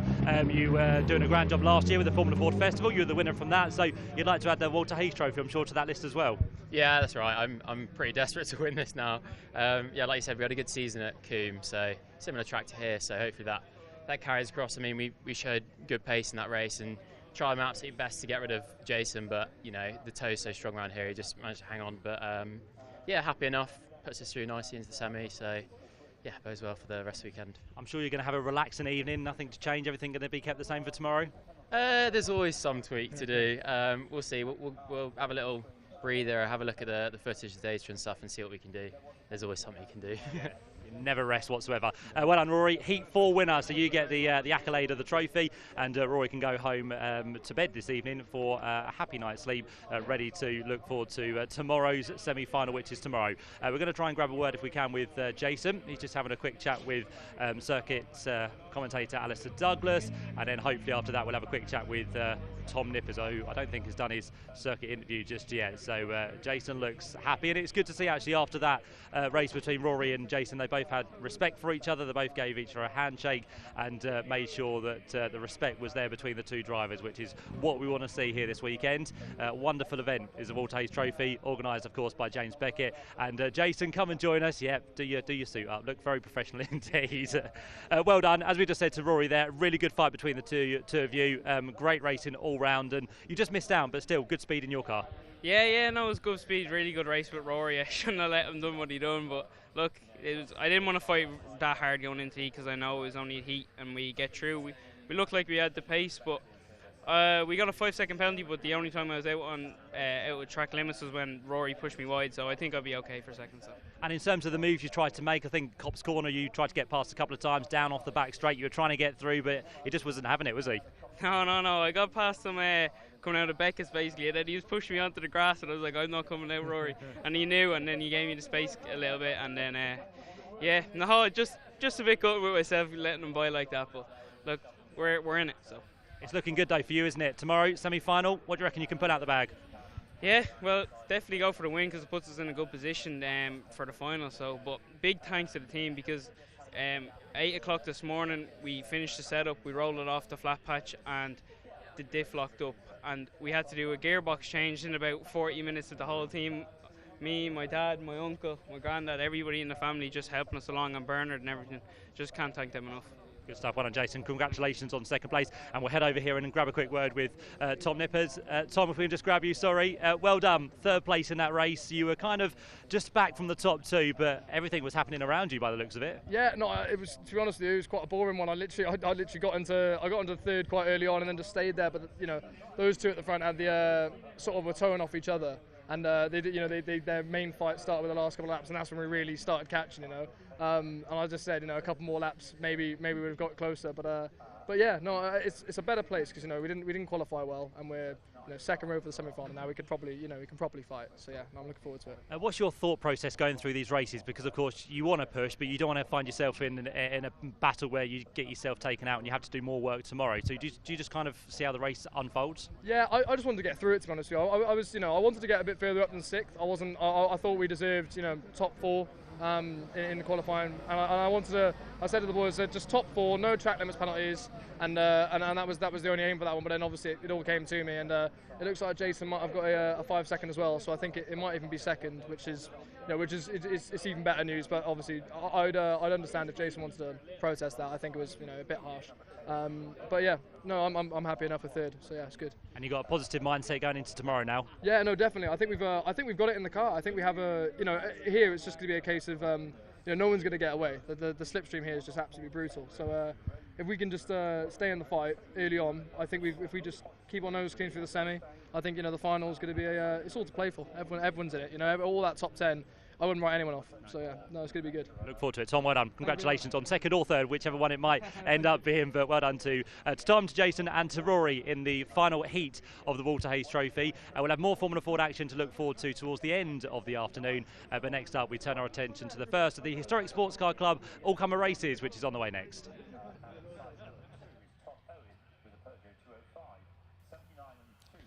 Something a little bit different coming up next at Silverstone with, as Matt just explained, the Historic Sports Car Club All-Comers. This for pre-1990 closed wheel cars, and it is the most diverse grid that you can sort of imagine, really. I think even more diverse is tomorrow's all ages race, but on this grid you've got from Citroen 2CVs through MGs, up to saloon cars with Ford Capris, Ford Mustangs, Ford Escorts, and sports cars such as the BMW powered Chevron B8s and Sports 2000 car on pole position, the Tiger of Charlie Besley. It will be a few moments before we get to that because cars are being recovered after that instant field fourth heat of the Walter Hayes Trophy. So just to let you know what's coming up, we've got this 25-minute race, longest race of the day for the Historic Sports Car Club All-Comers. Ginetta Juniors will be back out for the second round of their Winter Series after that. And then we have the two pre-finals for historic cars from the Formula Ford Walter Hayes Trophy. The Cole Hamer Trophy will be up first for pre-1982 cars. and then the Janet Cesar pre-final for pre-1998 cars. And those two pre-finals will set the grid for the finals of those races, which will come up before the main grand final tomorrow, which is due off just after 3:30. But as you may be able to tell today, things will go through the day sort of as quickly as the race organisers can do. This next race was not due up until about half an hour's time, but hopefully we'll be able to get the cars onto the grid once the track is clear. So great work by everybody here at Silverstone, not just the marshals but in race control as well, Matt. So so far ahead of schedule. Certainly is, yeah. They've pushed ahead, haven't they? And we've had, to be fair, not too many incidents. We had, of course, one in that prior race with a couple of cars off, so it just takes a few minutes for those cars to get recovered and taken back to the paddock for the teams then to start work to try and get those cars ready for what's going to be an early start for them to tomorrow morning. So yeah, a few incidents to be cleared out there. I did notice a few spots of rain just falling as I was out there talking to the drivers from that previous race. Nothing heavy, just a few drizzle spots, so I think we'll be okay. I haven't really checked the weather forecast for this weekend. I think it just looked cloudy, didn't it? Yeah, mainly overcast, maybe a bit of drizzle, but hopefully nothing more than that, which is a good weather forecast for the Waterhays Trophy. First time for you on the commentary team, I think, Matt, and what's your thought of those 4 heats that sort of took place within an hour? They're frantic, aren't they? They're kind of the length of the races are the races you want leaving more. You kind of think, yeah, we need some more of that, but it's just the right length of time. Of course, as we go through the weekend, there'll be more laps added for the semi-final and the final towards the end of the afternoon tomorrow. But yeah, thoroughly enjoying it so far. Back-to-back heats for the Waterhays Trophy, and we'll have a couple of pre-finals to look forward to towards the end of the day as well. But yeah, so far so good. As always, it doesn't go without its dramas, and there'll probably be some adjudications to be done and drivers to be had words with, and we are going to have to keep an eye on all the things that come through on the notice board, because you can be assured that there might be a few penalties applied. But of course, the officials, as always, working hard to get through all the evidence they have, and you never know, we could have some different grids for tomorrow. But yeah, it hasn't been without its dramas so far. That's right, and we mentioned particularly in that last race, you've got those drivers who had incidents who will be in the progression race tomorrow morning, which therefore, if they will get through to the grand final, they will do that race, they will do the last chance race from the back, then they will do the semi-final again from a sort of a poor grid position, so they will have to do at least 4 races if they are going to make the grand final. So it's a really busy day if you have a bad Saturday, and we've seen a few with dramas. So we'll have the progression race at 9 o'clock tomorrow morning local time, and then the top 16 cars in that race will make up the back of the last chance race, and the top 20 drivers from the last chance race will start on the back of the 2 semi-finals. So wherever you finish today, if you're in the top 13, you will be on that row of the grid for the semi-final. But that will all come up tomorrow here at Silverstone. What we have next is what should be a capacity grid of 40 closed wheel cars.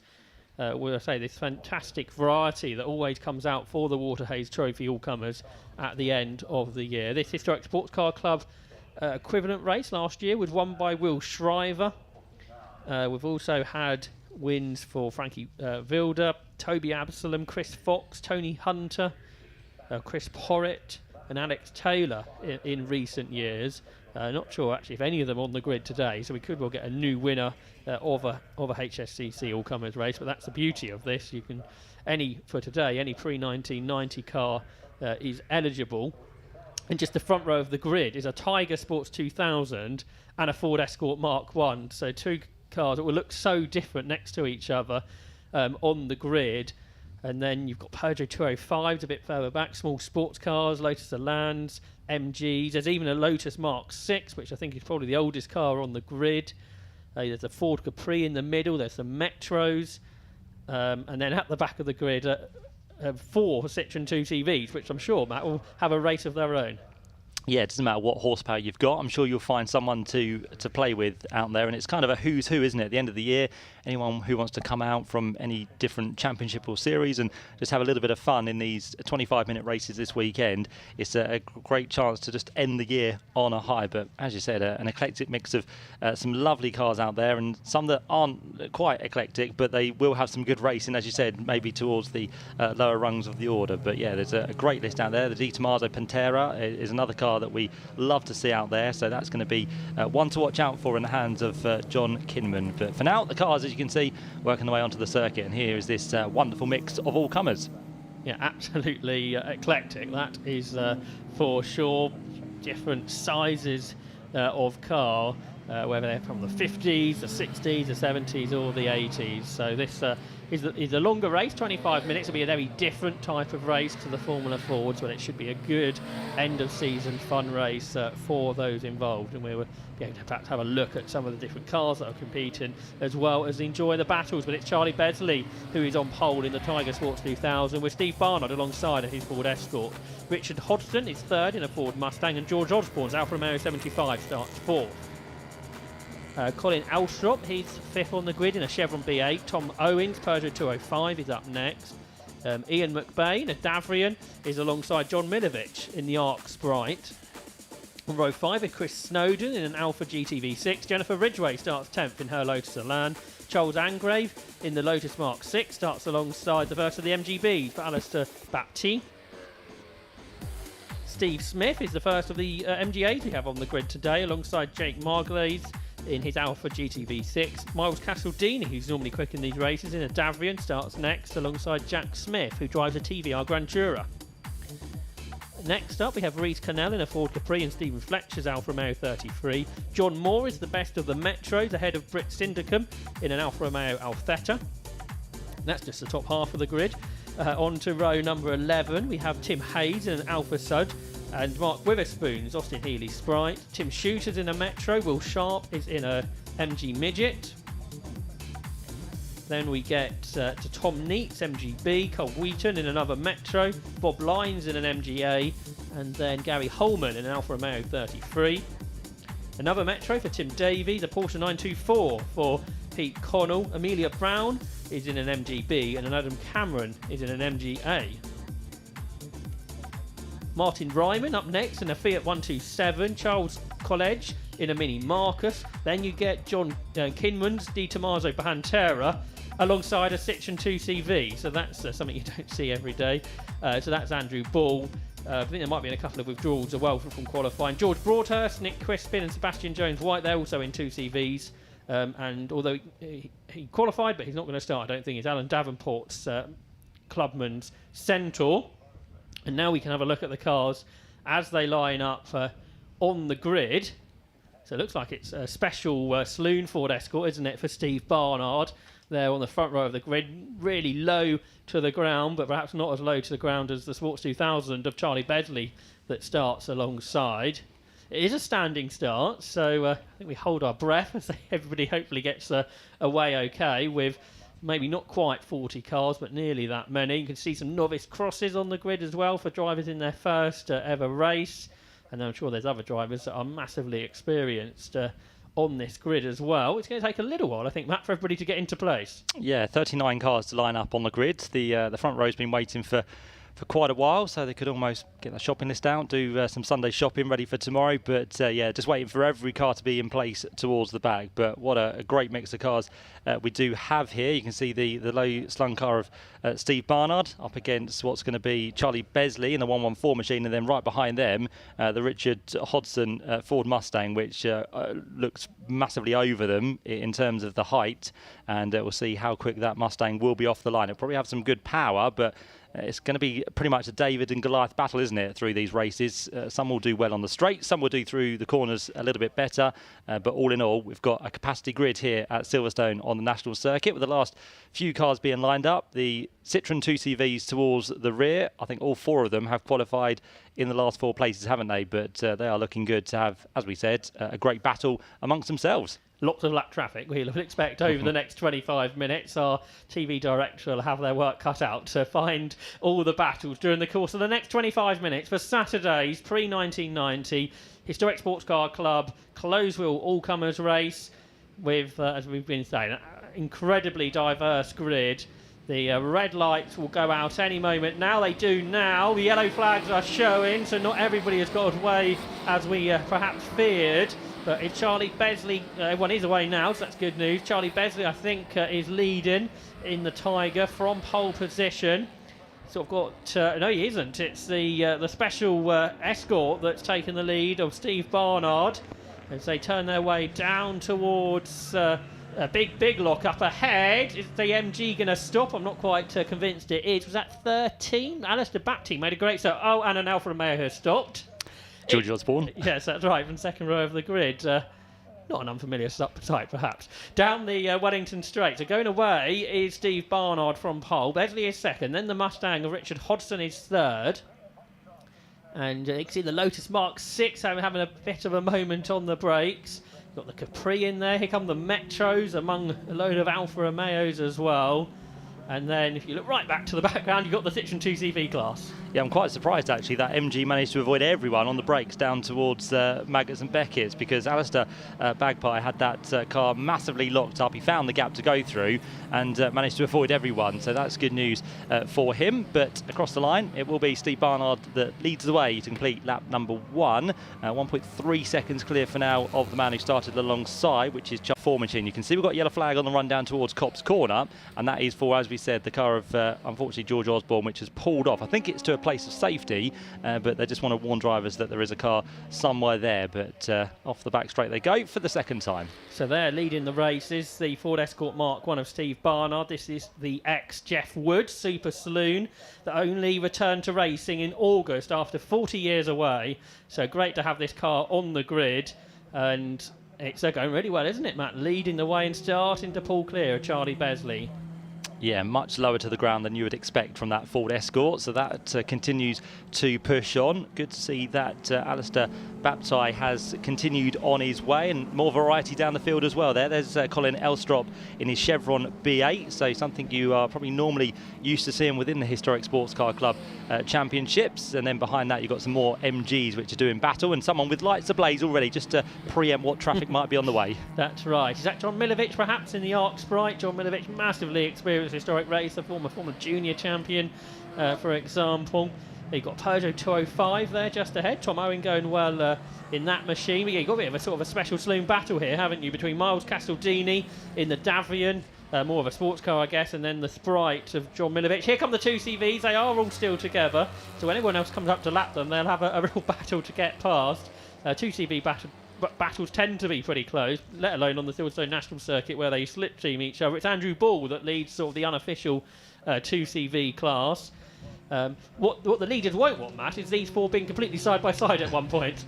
No, because it's not going to allow any gap to get through, is it? So they are moving, I can tell you that. They are working their way down towards Copse Corner at their own speed, but whatever happens with Citroen 2CVs, they do give some fantastic racing. If you've ever been to the 24-hour race, whether it be at Snetterton for many years and back there recently, or Anglesey, it does give us some really good racing. We've had a moment by the looks of it for Adam Cameron. His MGA looked like it had been off the circuit and has now rejoined, but he finds himself a little bit lower down the order as well. But again, we can just in awe of all these cars that we have out there. Wherever you turn, there is a different car to focus on. There's the Lotus Mark 6, and the oldest car in the race, and it's going really well in the hands of Charles Angrave.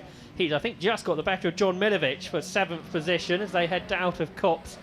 As the two CVs are on lap 3, have been lapped by the leaders on lap 4, but the battle for the lead starting to come about here, because Steve Barnard starting to be caught by Charlie Besley.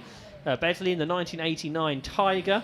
You've got the Escort Mark 1 clone of Barnard leading, but Besley's, he just snuck down the inside through Luffield and gone through. The lighter, more nimble Sports 2000 car takes the lead, Matt. Yeah, almost like a Halloween trick there. He disappeared from the screen, and the time he came out the other side, he was back ahead. But all of a sudden, the Ford Escort has a bit more straight line speed, so Steve Barnard is not happy with being second, so he takes himself back now into the lead of the race. So Charlie Besley, briefly with the Tiga, had himself ahead, but this is going to be, I'm sure, a race-long battle between the two of them. We're only about 5 minutes in, and already we've had a couple of changes between the top two. But for now, they have got some clear air, but as we said, there'll be an abundance of traffic to work their way through, with near enough 40 cars on the circuit, as Charlie Besley tries to have another good run onto the Wellington Straight. It's exactly what you were saying, Matt, isn't it? The Escort much quicker in a straight line, but the Sports 2 much more nimble through the corners, so Besley quicker through the corners, but then gets outpaced down the straights by Barnard. Through the complex, this is where Besley is quicker. We saw him make that move briefly at Luffield 1 lap ago. They've been working their way through more traffic on this lap. Barnard perhaps takes a tighter line to stop Charlie Besley from sneaking up the inside this time, so order remains the same. These two pulling away from the rest. The Ford Mustang in third, Richard Hodgson, is about 7 seconds behind at the start of lap 5. This is the completion of lap 5 with the leader doing the best half of the race, a 1 minute 4.626. And get back there in third position, weaving through the traffic, is Richard Hodgson in the great big 1960s Ford Mustang 4.7 litre V8 car. There's the MG that made a really good start of Alistair Baptiste, the MGB GT, and he's remained up there in fourth despite the big lock up into Beckett. He's ahead of Tom Owen, and then the Chevron B8 there, the BMW engined sports car from the late 1960s, Colin Elstrop. We just saw, but there's the MG Matt, that on lap 1 we thought might have been not going much further, but he managed to avoid all the other cars, and Alistair Baptiste's been working his way through the order nicely. Yeah, the tyres might not be as he would have liked them after that first lap moment, but he's definitely making some good progress back through the field. So fourth place at the minute.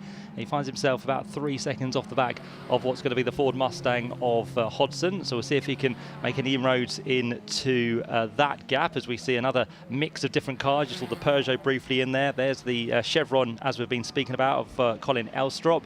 That car currently in 6th position and about 11 seconds to the good of what's going to be Charles Angrave at the minute. So working our way through on this next lap. There's Pete Connell in a Porsche 924, so another different manufacturer to chuck into the mix there with maybe a little bit of smoke just emulating from the back there. So hopefully for Pete, nothing too much to worry about.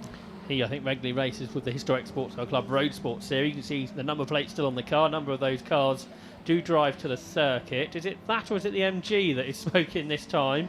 The MG of Amelia Brown there. The GT turns through Copse Corner. Novice got on the back of her car, so she continues on. They've been lapped, these two cars, as they head down towards Beckett's. Just behind, the battle for 7th position, being led by Jennifer Ridgway. Jen in the car I think her dad owns, the Lotus Elan. She is in 7th and just ahead of the Davian of Ian McBay.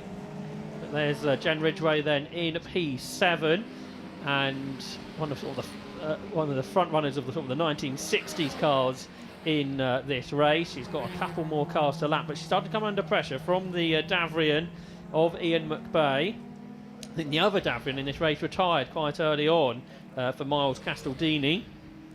Not far behind these two, it's the Lotus Mark 6, one of the early Colin Chapman cars. Charles Angrave, he is in 9th position. Then completing the top 10 is Chris Snowden in the best of the Alfa Romeos. Yeah, it's quite a good scrap actually. There's 4 cars last time through covered by less than 2 seconds. I think the other 2 have just been lost slightly in some traffic, but across the line now goes Jennifer Ridgway as she goes still through in 7th position. She's about 0.3 of a second up the road from McBay, and now 1.5 seconds back. In fact, moving ahead that time through was that of Chris Snowden. So the Alfa Romeo has got through on Charles Angrave. Those cars just turning their way in towards Copse Corner as we have this battle now between the Porsche and what's going to be the MGB GT, just allowing through there Steve Smith in his MGA, which is another unusual car which we don't really see in too many club races. Yeah, that's right. Well, again, one of the oldest cars on the grid, a late 1950s car. Here's a TBR Grand Tourer.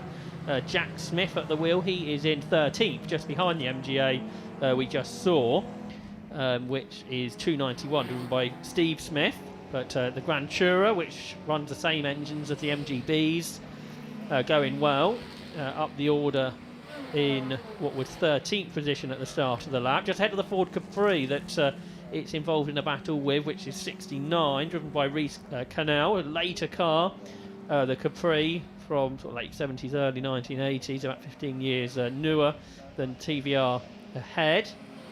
And there is the Capri, a great racing pedigree, and they like to be slid about, and a little bit of a slide there by the driver. Notice for the lead of the race, just 0.1 of a second between the top two, so that continues on, Steve Barnard and Charlie Besley, while we're checking out the other competitors in this race. Still some great battles sort of all the way down the field. I guess that's the beauty of having so many cars on the grid. Here come the leaders across the line. They've got an Alpha to lap at Cops, but it's still Steve Barnard ahead, this time by 7/10, a much bigger gap than 1 lap ago. Yeah, it's all about the traffic sometimes. If you catch it in the wrong place, it can really hamper your gap to your competitor. But again, still pushing on now is going to be Charlie Besley as he tries to find his way past Steve Barnard, but he's within touching distance, which is the main thing. So if there does become an opportunity like now to try and go around the outside of Steve, he will take it, but then he finds a Porsche in his way, so he has to kind of cut back to the inside on the run down the Wellington straight. But Charlie, for now, giving it a good go, but where he wants to be quick, unfortunately, he isn't, unfortunately, so he does have to just sit and work the best he can on Steve Barnard as he follows the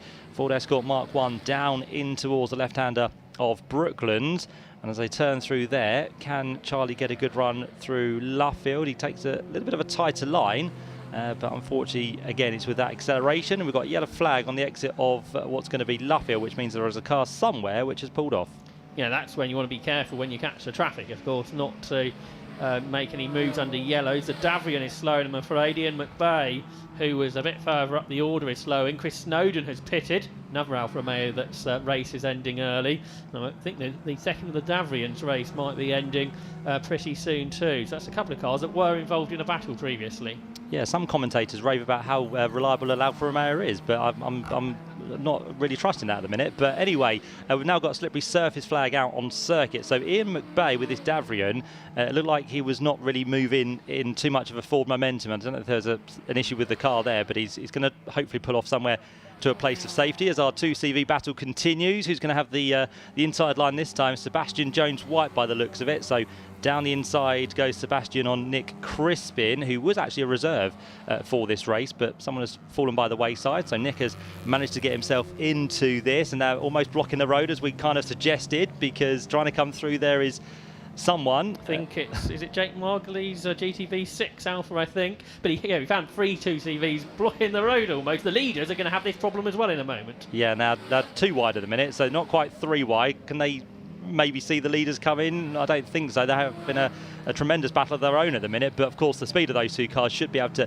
nip through on the inside, which they do. So Steve goes through first, and then following behind is going to be that of Charlie Besley, so no time lost for them. On the other side, they're going to then be joined by Jennifer Ridgway, as on the other side they were joined there by Steve Smith, who flew through very nicely. Yeah, I think Jennifer chose the wrong side, didn't she? Everybody else was going up the right-hand side of the circuit, which it turned out to be the better approach. These 2 now 25 seconds ahead of a battle starting to develop for third, where 3 cars are within a second. So you've got the Mustang, the Chevron B8 and the Peugeot 205. That's not a battle pack that you hear very often all together for third. But what about the leaders? Well, they're going around the outside of the GTV6. The blue lights are flashing to make sure the back markers are aware the leaders are coming through. But 2 pretty different cars. You've got the Special Escort there and the Ford 2000 battling for the lead. Here's the battle for third though. Ford Mustang, Chevron B8, Peugeot 205. Not very often you hear that sentence. No, 3 very different cars there, but they've all found themselves together on circuit. So for now, it looks like that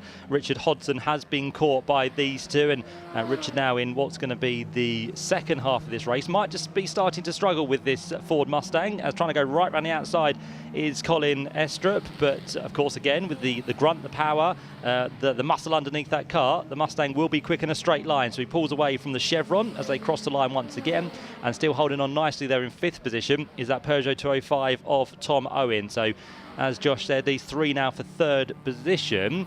The leaders had just gone past Jake Margulies the last time we saw them. So Jake, who runs in 8th position, so the leaders are now pretty much lapped up to and including 8th, and I think they're just about to work their way past the car of Charles Irongrave as well to put him a lap down. Yeah, I wonder how many cars will get lapped. Not sure the 3rd place battle will, but the rest will.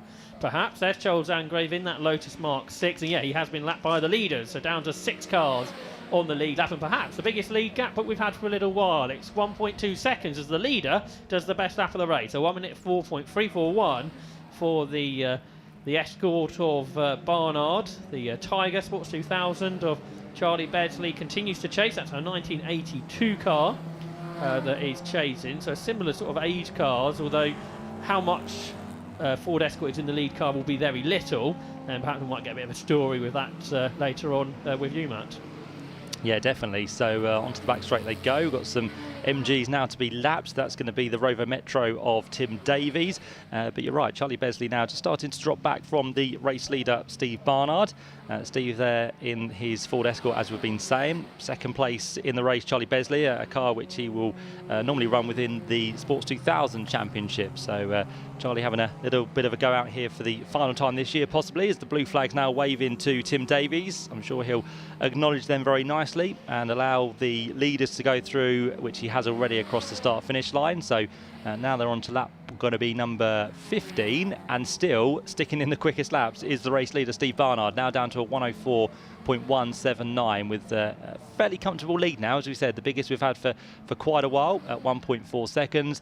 And for third place, well, we've had now the change, because the car of the Chevron, which is Colin Estrop, has gone through, and Richard Hodson is going to have that Peugeot to deal with before too much longer. The Peugeot had a nasty bounce on through Luffield Corner, but for Tom Owen, he's been able to continue on down to complete 14 laps of racing. The Chevron, though, getting away now of Colin Elstrop in that third spot. He's almost a couple of seconds clear of the Mustang of Richard Hodson. There's that fluid on the track, do we reckon, Matt? There's a line of something that's number 66, Will Sharp, had to go over in the MG Midget. We saw the slippery surface flags out, so that might be one of the reasons why.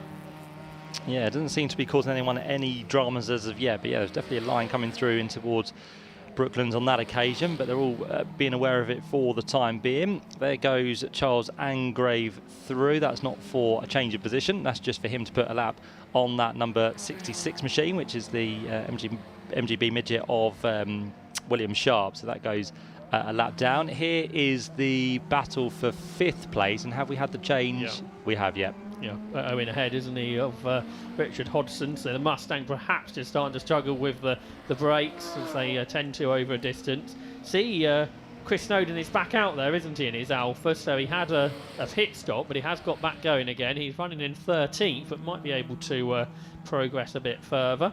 But yeah, the Ford Mustang down to 5th position.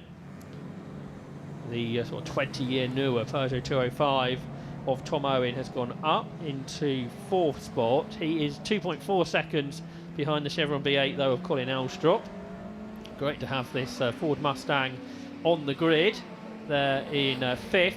Meanwhile, just passing us to complete 16 laps, there's been a change for the lead, because Charlie Besley's Tiger has gone ahead with the fastest lap of the race to move ahead of Steve Barnard, with just 0.2 of a second between them. Here they are, Matt, in traffic. They are indeed, yeah, and that's what they're going to have to deal with. And I think they're just about to catch as well the 6th place car, which is going to be that of Alistair Baptiste. So yeah, he stays to one side, and through goes Charles Besley then. So he's making light work of all these cars around him. So Charlie Besley works his way now onto the back straight, but as we know, Steve Barnard is quick in a straight line, so he's going to try and use that to his advantage, which he does, and he almost breezed past the outside of Charlie in towards the left-hander at Brooklands. But then of course they get to the braking zone, and all that momentum has to be shaken off somewhere. So Steve is not able to do the job on this occasion, as Charlie tries to thread his way through more traffic on the exit of the corner, which he does. And I think Steve was just delayed slightly there as he caught the traffic in the wrong place for his line through the corner. Yeah, Besley was brave, wasn't he, going through the middle of 2 cars, but that's worked out in his advantage to extend the lead to a second. So can he pull away now in that 2-litre Pinto engined Sports 2000 machine from 1982, the Tiger chassis, and then the special saloon in behind of Steve Barnard, down through Meggett's into Beckett's corner with 6 minutes on the clock. This is lap 18 of the race. Besley's best a 1:04.136, Barnard's best a 1:04.179. So on best lap, basically nothing separating the two of them. Alfred Mary's 75 being lapped. That's Stephen Fletcher. Not too much of a problem for the two leaders. Down into Brooklands, and I wonder with that pass, Matt, now whether Charlie Besley can pull away. Yeah, it might be the case, mightn't it? Because he's now got clear, as we said, of Steve Barnard, so it does mean that he can just push on without too much dramas. I think the only thing that might cause him some concern is a bit more traffic. But Charlie now very much into his stride with about 5.5 minutes to go. So we're going to squeeze, I reckon, 5 more laps out of this race. As Charlie, I was just about to say, was on for another quicker lap because he went best of anyone through Sector 1 and 3. It was a personal best through Sector 2, which now gives him a 103.224. So as soon as you see clear traffic, Charlie is on it. And on that lap, he was about half a second quicker than Steve in the Ford Escort. You know, both did a 1.3 for the first time, but a much quicker lap for Besley. Change for third has happened. Tom Owen in the Peugeot 205 is ahead of the Chevron. They're just lapping the Bob Lines MGA, who's got cars to his outside, almost cars to his inside as well. Around the outside goes the Ford Mustang of Richard Hudson. He's got the MG Midget of Will Sharp squeezing up the inside to put a lap on him. So I think you had sort of 3 cars on different laps in all of that. So they will accelerate to complete another lap, even if it is a different lap to those around them. But up into third then the Peugeot 205 of Tom Owen, down to fourth the Chevron B8 of Colin Elstrop, and then in fifth position is Richard Hodgson in the Ford Mustang. Going through there is Chris Snowden, who had that pit stop earlier in the race. He's up to 13th, but I think he might have just gained a position perhaps through Copse Corner. He's got past the Ford Capri, hasn't he, of number 69. Very close through Beckett's there, including the TVR Grand Tour of Jack Smith, who just squeezed through. And Jack Smith, for what will be 11th position, is under pressure from Chris Snowden. Chris Snowden may be able to grab another position here. Yeah, I was going to say that's a car we haven't really mentioned, another manufacturer to the list, TVR Grand Tourer, but it was probably at the wrong time when he was almost about to make contact with the MG Midget there. So we're keeping an eye on that. There's something in the background. Yeah, I think the two leaders are closer together again, just spotted in the background. Looked like Steve Barnard had closed in as Will Sharp run a little wide in his MG Midget. But behind him there, Charlie Besley, or perhaps the lead's not quite as close as I thought it was, but maybe less than when we last saw them, as Steve Barnard gets a bit sideways out of Luffield. Yeah, it was over a second, wasn't it? But last time through, it did come down to 0.6 of a second. So yeah, since we've last seen it, it has come down once more as the leaders work their way through a bit more traffic as they cross the line. Another quickest lap from Charlie Besley, so 103.056. But for Steve Barnard, he did lose about half a second on that lap. So we're about a second now between the two of them. But as we said, we've still got some traffic to deal with. As trying to go around the outside there is Alistair Baptiste, but some more laps on the Citroen 2 CVs, who unsurprisingly have not separated themselves whatsoever. They are still nose to tail, and the number 89 machine of Nick Crispin looks like he is the first of the 2 CVs in the train. I think they're about 5 laps behind the leader, but they're having a great fun, I'm sure. They're side by side still after 20 odd minutes of racing. Nick Crispin on the outside. Is he going to lose out here into Copse Corner? They probably don't break here, do they, as they turn into Copse Corner. Still ahead of Andrew Ball in 76. So they've not separated themselves, despite cars coming around them all the time. A very different race to what they would perhaps have in their one-make races, but regardless, they can't be separated. No, they've all been very aware of all the quicker cars coming through, so well done to them as Sebastian Jones-White now turns in towards Beckett's and tries to somehow usher that car up to the head of the Citroen 2 CVs, but they're only going to have probably this lap and maybe 2 more to get the job done if they want to make any more inroads in this battle. You can see in the background there still Charles Angrave as he works his way down towards Brooklands, and there is another unique car, the Austin Healey Sprite Mark 1 of Mark Witherspoon. He runs the number 30 machine. That car in Class D gives a wave to someone, not too sure who that was, whether it's a friend or a family member, but Charles Angrave all over the curb there to try and get past the Citroen 2 CVs, which he does. And again, great to see this car out in the hand of Charles, who's been racing now for many years. And he's driving it really well. I think the hand out the cockpit might have been a problem, mightn't it, for Mark Witherspoon. The Sprites for the pit lane, the Peugeot let's try that again. The Porsche 924's got lost. It found some tarmac, but not the one it wanted to be on. Indicates so everyone knows where he's going. And Pete Conaway's back on the circuit, but it's all a bit smoky for the Porsche 924, which is problematic. And for the race leaders, they complete 22 laps. They may get 1, they may get 2 more laps of the race. There's about a second between them. There is one of the Alphas. Out of the many Alphas on this grid, it is Jake Margulies in the GTV6 that is the best of them. And here come the leaders past that 2CV battle on what might be their last lap. They might squeeze 1 more in. Charlie Besley still ahead. Yeah, the lap times have upped their game, haven't they? So I think they might have a few seconds left at the end of this one. So we'll see what happens when they cross the start-finish line. But for now, Charlie Besley looking good ahead of Steve Barnard. And we did say that these two will probably be together for most of the race, and they have not disappointed. Only been separated by probably more than a second on a handful of occasions. But Charlie Besley with 20 seconds left on the clock. I think he will just scrape through for one more lap. So it's looking good for him. He's just got a bit more traffic to work his way through over the next lap. And if he can keep that to bay, he should be able to finish ahead of Steve Barnard, who is still trying to work his way through the traffic as they work their way in towards the final corner. The Mustang has slowed as well there. So is that the Mustang by the looks of it? Yeah, looks like it, Richard Hodgson. Hopefully he hasn't run out of fuel, because that car is slowing sort of at the end of 25 minutes. So has he underestimated how many laps they might get in here? Tom Owen's about to go a lap down too. The car in 4th position.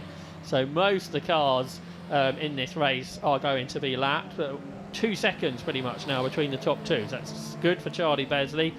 He's got the spectacularly driven Lotus Mark 6 to lap, which happens out of Beckett. So there's Tom Owen just ahead in 4th position, who may go a lap down. But for Charlie Besley, the biggest lead really he's had all race. He's got traffic between himself and the chasing car, so he just needs to get through the complex one more time safely. But it's been a thoroughly entertaining race. We've got more of this tomorrow with an even more diverse grid, with all comers of all ages eligible for tomorrow's race, which has just about as many cars in it. Some of the cars will be back tomorrow as well. But for Saturday, the HSCC Closed Will All Comers is won by Charlie Besley in the Tiger Sports 2000 car. I think the checkered flag just about came out in time, and he takes the victory by 2.4 seconds over the Ford Escort's special saloon of Steve Barnard.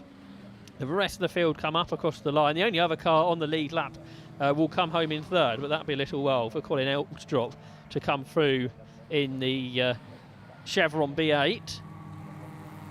The two Alphas absolutely together at the end. So the Alfa Romeo battle was won by 0.6 of a second, the unofficial Alfa battle, but that was won by Jake Margulies over Chris Snowden. Richard Hodgson has pitted his Mustang, but will take the checkered flag in the pits. Still waiting. Firstly, here come the 2CVs. Who was the best Citroen 2CV home? Well, that was by 0.17 of a second, number 76, which was Andrew Ball. And into the gravel trap has gone car number 50. The Mini Marcus has had an off. Then that's Charles College on the final lap. Still waiting for the Chevron in 3rd to come through as well to take the checkered flag. And there it is. So through into 3rd position. Colin Elstrop, he may have been a minute behind, but he takes the checkered flag. One car, which may not, though, is that Mini Marcus of Charles College, who was running in the top 25, I think. But everyone that is going to take the checkered flag, I think, has done now. So an enjoyable race. There's the winner, 114, Charlie Besley in the Tiger. SC82, a 1982 Sports 2000 machine. Also took the fastest lap, a 1 minute 3.056. The Mini Marcus has got out of the gravel, and hopefully the checkered flag is still being waved, because he is going to carry on, and hopefully they will be aware that the race has finished for everybody else. But an entertaining race for the HSCC Closed Will All Come as a win for Charlie Besley, 2nd for Steve Barnard, and 3rd for Colin Elstrop. Tom Owen was 4th. Richard Hodgson for the pit lane may be classified in 5th, but the top 3 I think are very shortly going to be able to speak to Matt Suckling. So Matt will be with the race winner, the Tiger driver Charlie Besley. Thanks, Josh. Yeah, Charlie Besley just about to take his race helmet off once again, and we'll have a chat with the man who brings himself to victory in this HSCC all-comers race. Looks pretty happy with that. He had a good fight, as we saw earlier on, with Steve Barnard. And well done. Congratulations, Charlie. That was a good race for you. You had a nice fight with Steve throughout that one. Yeah, it was great fun. It was great fun. That Escort was so fast in the straight line. And you know, grip wise, we're probably matched, and I'm probably a bit faster through the corners, being a bit lighter. So no, it was a great kind of David and Goliath situation.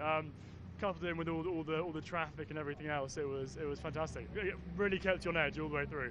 It is one of those races where you do have to be careful, because you want to win the race, but you want to try and get through the traffic unscathed as well. Exactly. So it was really a case of just getting it home, but also, you know, trying to manage the gap, and we kept ding-donging, we kept going, you know, he would get ahead, we'd catch each other up. So it was a massive traffic game, which was very exciting. But yeah, it was great. I think once you got the job done and got into the lead, you tried to maintain that gap, which you did really well. I did. But then there were some times where the, you know, little gang of 2 CVs were having a great time by the looks of it, you know, kind of dart out, but you got to go around them. So it was great, but it felt almost like Formula 4, you know, racing on a Formula 4 weekend. So it was, yeah, brilliant, loved it. We did joke in commentary that if the Citroen 2 CVs were kind of 4 wide, you would struggle to get past them. Yeah, I think so. I mean, they were in a great race by the looks of it, and they're all together throughout the whole thing. So they're all drafting each other. So it was definitely a new kind of element of challenge in that respect to get past them. But yeah, it was brilliant. It was Good awesome. stuff. Well done, Charlie. Congratulations on the victory. We'll pop over and have a quick chat with Steve Barnard, who is in the Ford Escort Mark 1, just having a quick chat with, once again, circuit commentary. So I just wonder if we can maybe have a word with the man who finished in 3rd place, which is Colin Elstrop, who is just behind. So he's having some photos taken. Let's grab a quick word. Colin, where's Colin? He's still having a marvellous time. You can keep your helmet on, actually, Colin, if you want to, because you've got an open face helmet, which is brilliant. Well done. Nice to see this car out, and you did a very good job to bring it home in 3rd. Well, thank you very much. It's a great privilege. Thank you, David Beattie, for giving me the opportunity to drive it. It's a car I've always dreamt of driving. It's the first time I've been to the Walter Hayes meeting, and what a fantastic arrangement of cars. Everybody having their own little race, and all the drivers were very good as well. It's a different kind of race as well, isn't it? It's kind of nothing to go for in terms of any points. It's a end-of-year race, but brings loads of different cars together, as you said, and it must be really fun to be involved in.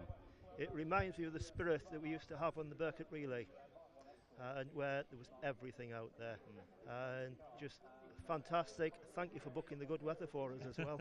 Nothing to do with me. Did you kind of know where you were in that race at all? I hadn't a clue, and not until I came past the pits for the last time, and Helen and Dave were standing at the pit wall giving me 3 fingers, so it was polite.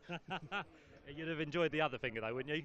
Well, absolutely, but no, just fantastic to be here. Just a great opportunity to drive, to get a good result. Over the moon with it. Good stuff. Well done, Colin. Congratulations. And let's have a quick chat as well with Steve, who finished in 2nd position. He's having a quick chat now with some team members. Steve, well done. Thank 2nd you. place in that race. That was a great battle between you and Charlie. Absolutely fantastic. Yeah, he drove really well, and he got everything I hadn't. So, and I'd got what he hadn't. So, Yeah. so it was good. Yeah. It's one of those circuits though which does deliver that. Of course, you have the straight line speed. He has the corner in, but Yeah. you tried your best at the start to keep him at bay. Absolutely. Yeah, it was awkward, it was busy out there, and fair play, everyone was respectful and everybody was observant, which is what you need on a meeting like this. And yeah, it was a good race. It was a good race, so yeah, it was very good. We thoroughly enjoyed it. Where have you been driving this car this year? Well, this is only the 2nd time out for 40 years. The car hasn't been out for 40 years. We found it in a lockup and got it back to this, all original 70s, everything's 70s on the car, so. And it don't go too bad still, does it? Are you looking forward to maybe driving it again next year? Yeah, absolutely. Yeah, we'll do the historic special saloons and maybe a few sprints. We'll get the car out there. It's getting a lot of recognition, and it's like, you know, it's a nice car, isn't it? It's so unusual, and you know, we only, you know, we're custodians of it, aren't we? The guy that built it. I'd love to know who built it, but we don't know. Maybe we'll find out. If the car gets out more, hopefully somebody will come forward and say, my granddad built that, or whatever, or something, you know. So, but it goes right back to the mid-70s at least. So, yeah. But thank you. Yeah, it was a great race. Good stuff. Well done, Steve. Congratulations. Thank you. Thank you. There we go. Steve finished in there in 2nd position. Charlie, we had a quick word to as well. And, of course, the 3rd place man, Colin Elstrop. So, as we said, lots of variety in that race. And we'll do it all again tomorrow with pretty much an all-comers for everyone. So, we'll see how that plays out. For now, though, we've got 3 more races to come here on day 1 at Silverstone. Up next is the 2nd encounter for the Ginetta Junior Winter Series.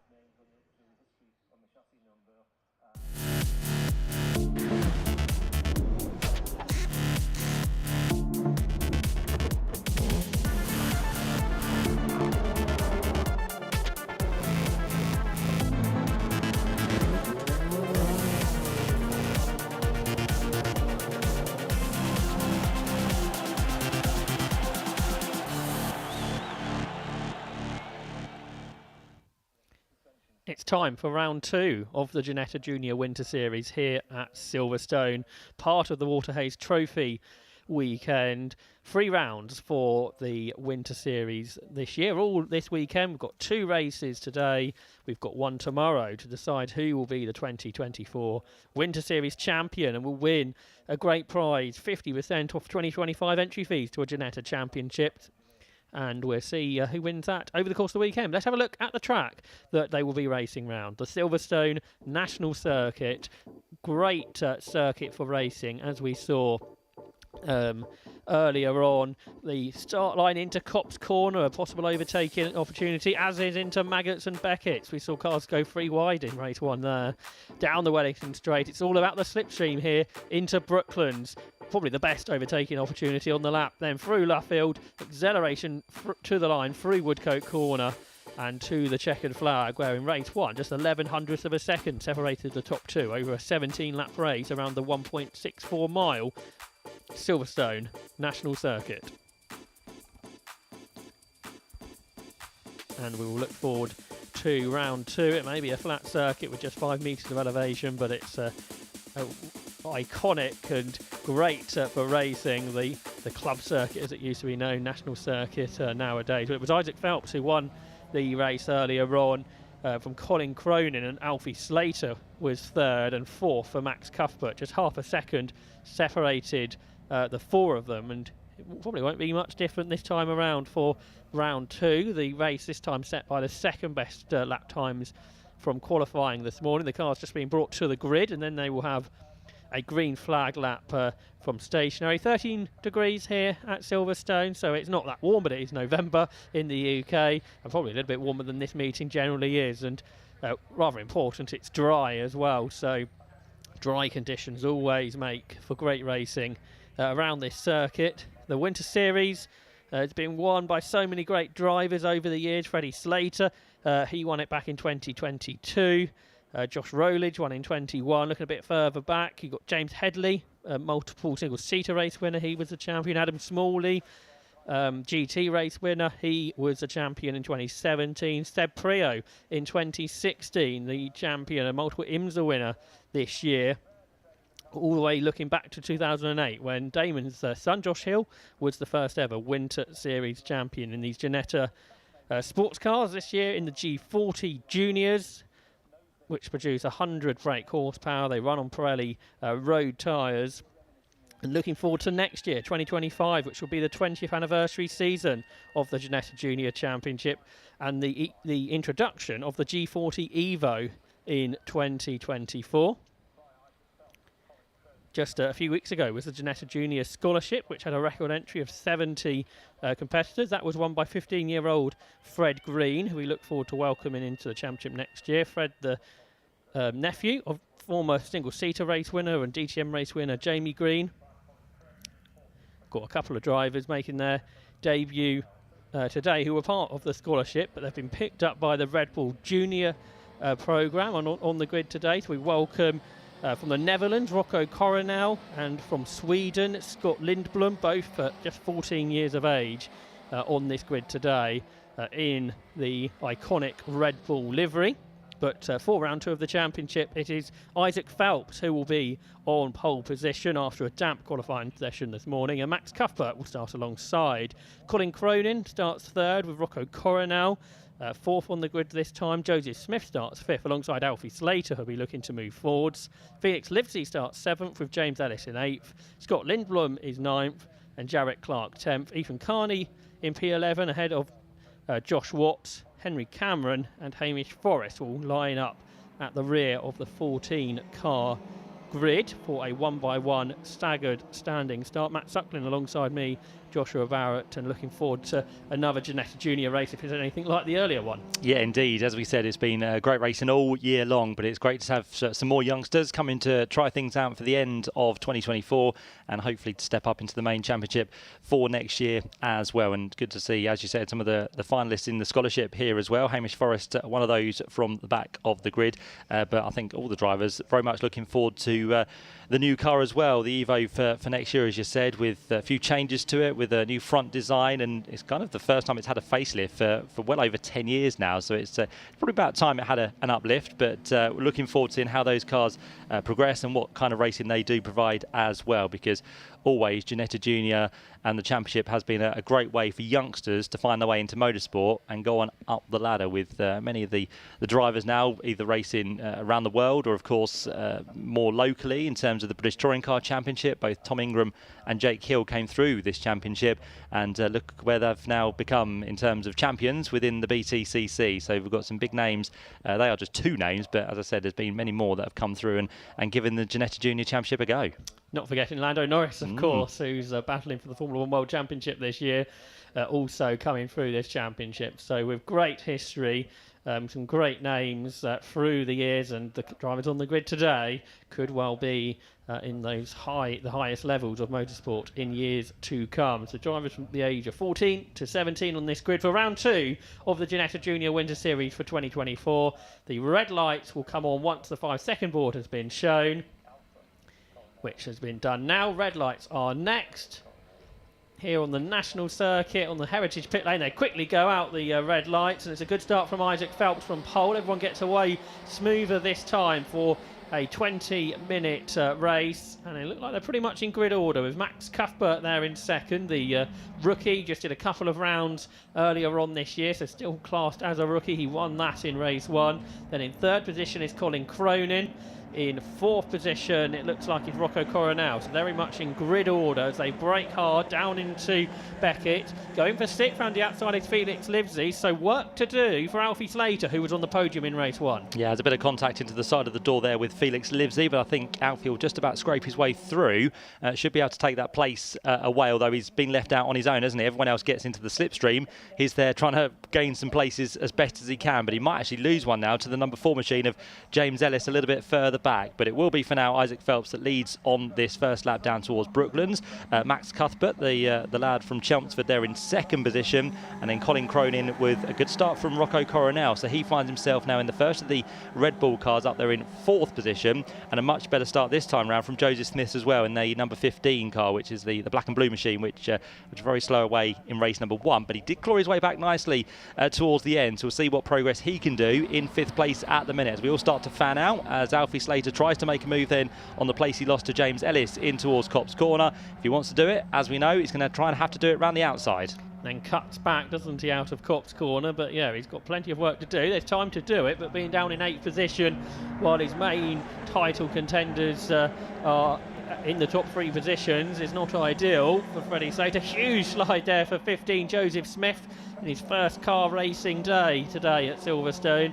But he qualified well. He's there in 5th position and trying to move forward. But for Isaac Phelps, not feeling the need to defend down the Wellington Straight and toward Brooklands, starting to get away from Max Cuthbert in the rookie class lead. Then the Irishman, Colin Cronin up next. 2 more rookies behind with Rocco Coronel and then Joseph Smith through Laffield Corner. But unlike the first race leader Isaac Phelps is getting away.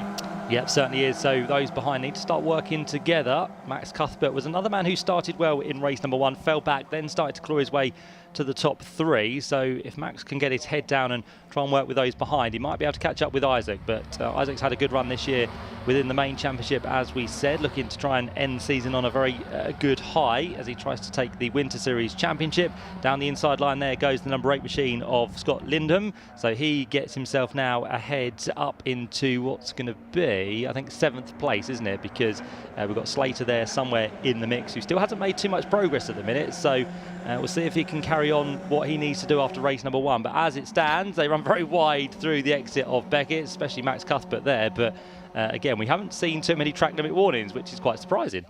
Yeah, we had one in the Formula 4, but in Ginetta's it seems to be, at that part of the track at least, sort of looked away from. There's sort of a big Beckett bounce, isn't there, as they go out of the corner.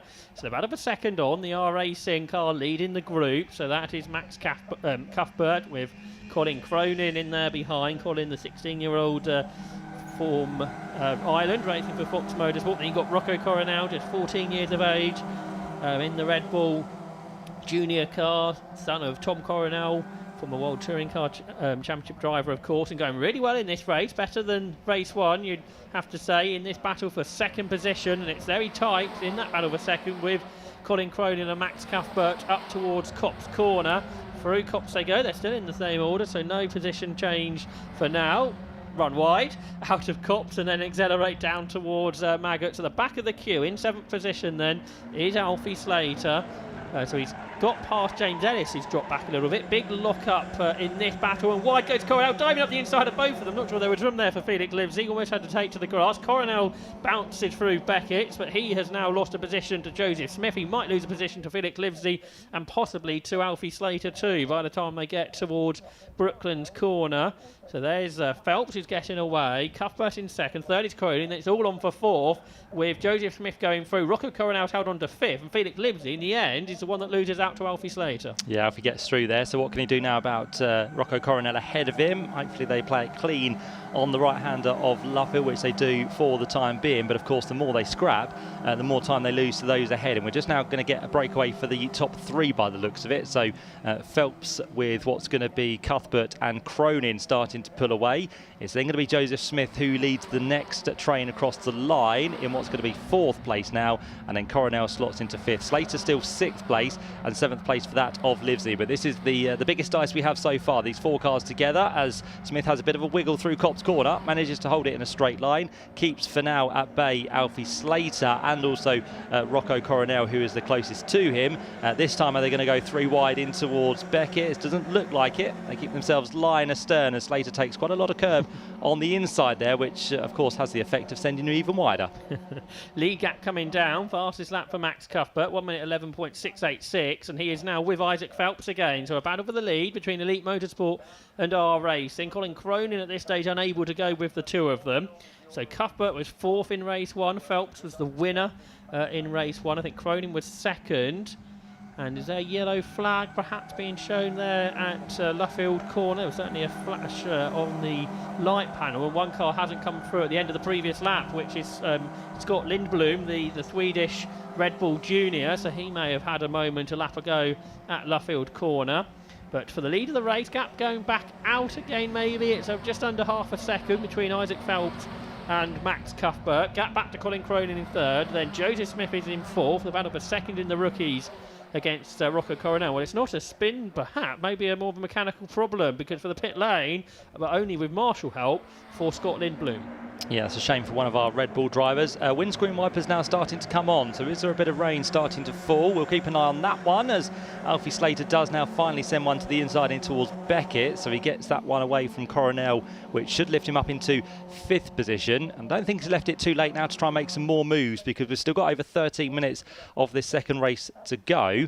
Out front though, Isaac Phelps has very quickly been caught by Max Cuthbert, because remember back to the early stages, we said that Isaac was the one breaking away, but all of a sudden Max has got into a nice stride here, brought the gap down on his own because Colin Cronin has not gone with him. So it's now 2 for the lead. Colin on his own in 3rd place. 4th place is still Joseph Smith, who is managing to keep at bay those 3 cars we can see on the exit of what's going to be Luffield. As they make the run down through Woodcote, it's Slater ahead now of Coronel, and still on the back, managing to hold on here, is the number 31 machine of Felix Livesey. But the gap out front between the top 2 that time came down even further to just over 0.2 of a second. Through Copse Corner they go then, battle very much on for the lead of the race. Isaac Phelps, if he can make it 2 wins on Saturday, that really gives him an advantage going into the final day of competition for the Winter Series. Cuthbert though on terms with Isaac Phelps as they turn their way through the right-hander at Beckett's, and then accelerate out wide through